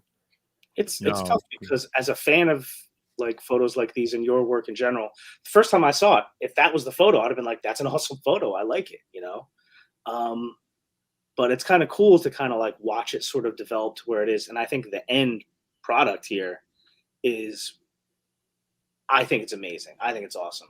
I'd put this on. Absolutely. Yeah. Yep.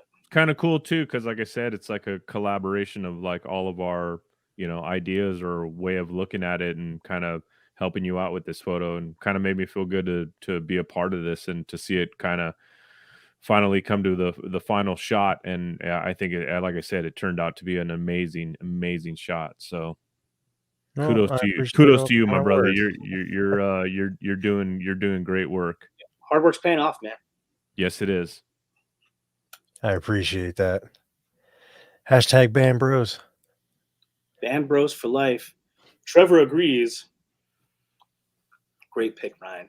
Also, check out Ryan on Instagram at Toy Goof and Gons. Eric at Late Night LeBron Customs, right? Yes, sir. So check those guys out. All right, guys. I think we've taken this as far as we can. And we didn't get kicked off. Not yet. Not yet. As far as we know. We could still bring Van on if he's around and is down. Try to get banned. Van Johnson. Yeah. But, dude, to you guys, Eric and Ryan, it's been an awesome, we started late in 2022. So this is 2023 was our first full year doing this as a regular or sometimes semi-regular thing when life gets in the way.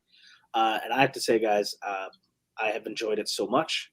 I'm thankful and grateful for your friendship, and I'm looking forward to more awesome conversations. Yeah. Likewise, my dudes. It's been a great journey so far, and very happy to see what comes in the future for collecting, for our friendship, for our shows, for the great conversations that we have, the great friends that we meet and, bring to the community. And all around, man. Love hanging with you fellas. And I appreciate everybody who stuck around with us the entire 2 hours and 43 minutes. You guys are awesome. We love you. Thank you, guys. Thank you so much. Where's it? And Amber, the 4th member of SDL, too, always in our Yes. hearts, always here with us.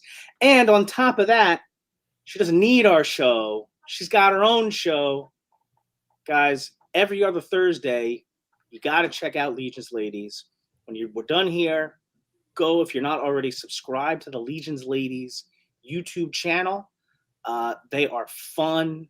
I love hearing their perspective. They had, Jeremy on as a guest last week and dropped the exclusive Heat news. So it's become can't miss YouTubery. Legions Ladies every other Thursday. check out the Legions Ladies YouTube channel, subscribe, and hit that notification bell, and see Amber Gonzalez just destroying the YouTube world. Yeah. Although I will say, when Tanya dropped off, she did look a little panicked in the beginning. I don't know if anybody caught that. I did. She handled it like a champ. She was like, well, let's see what happens. Let's just bring on Jeremy. Yeah. Handled it like a G. Yeah. For Benny, sure. thanks for stopping by, brother. Ben A. Joe, thanks for stopping by. Joe V. Joe. G. What up? Rick Jones. Photos. Jones. Nick, Jordan. Van. Curtis. Steph. Everybody. Thanks again, guys. We very much appreciate it. Yes, Vapor will bring us into the new year. We'll be Happy back. New Year's, everybody. Stay up on the channel. Good stuff coming. We love you guys. Happy New Year. Peace out. Late.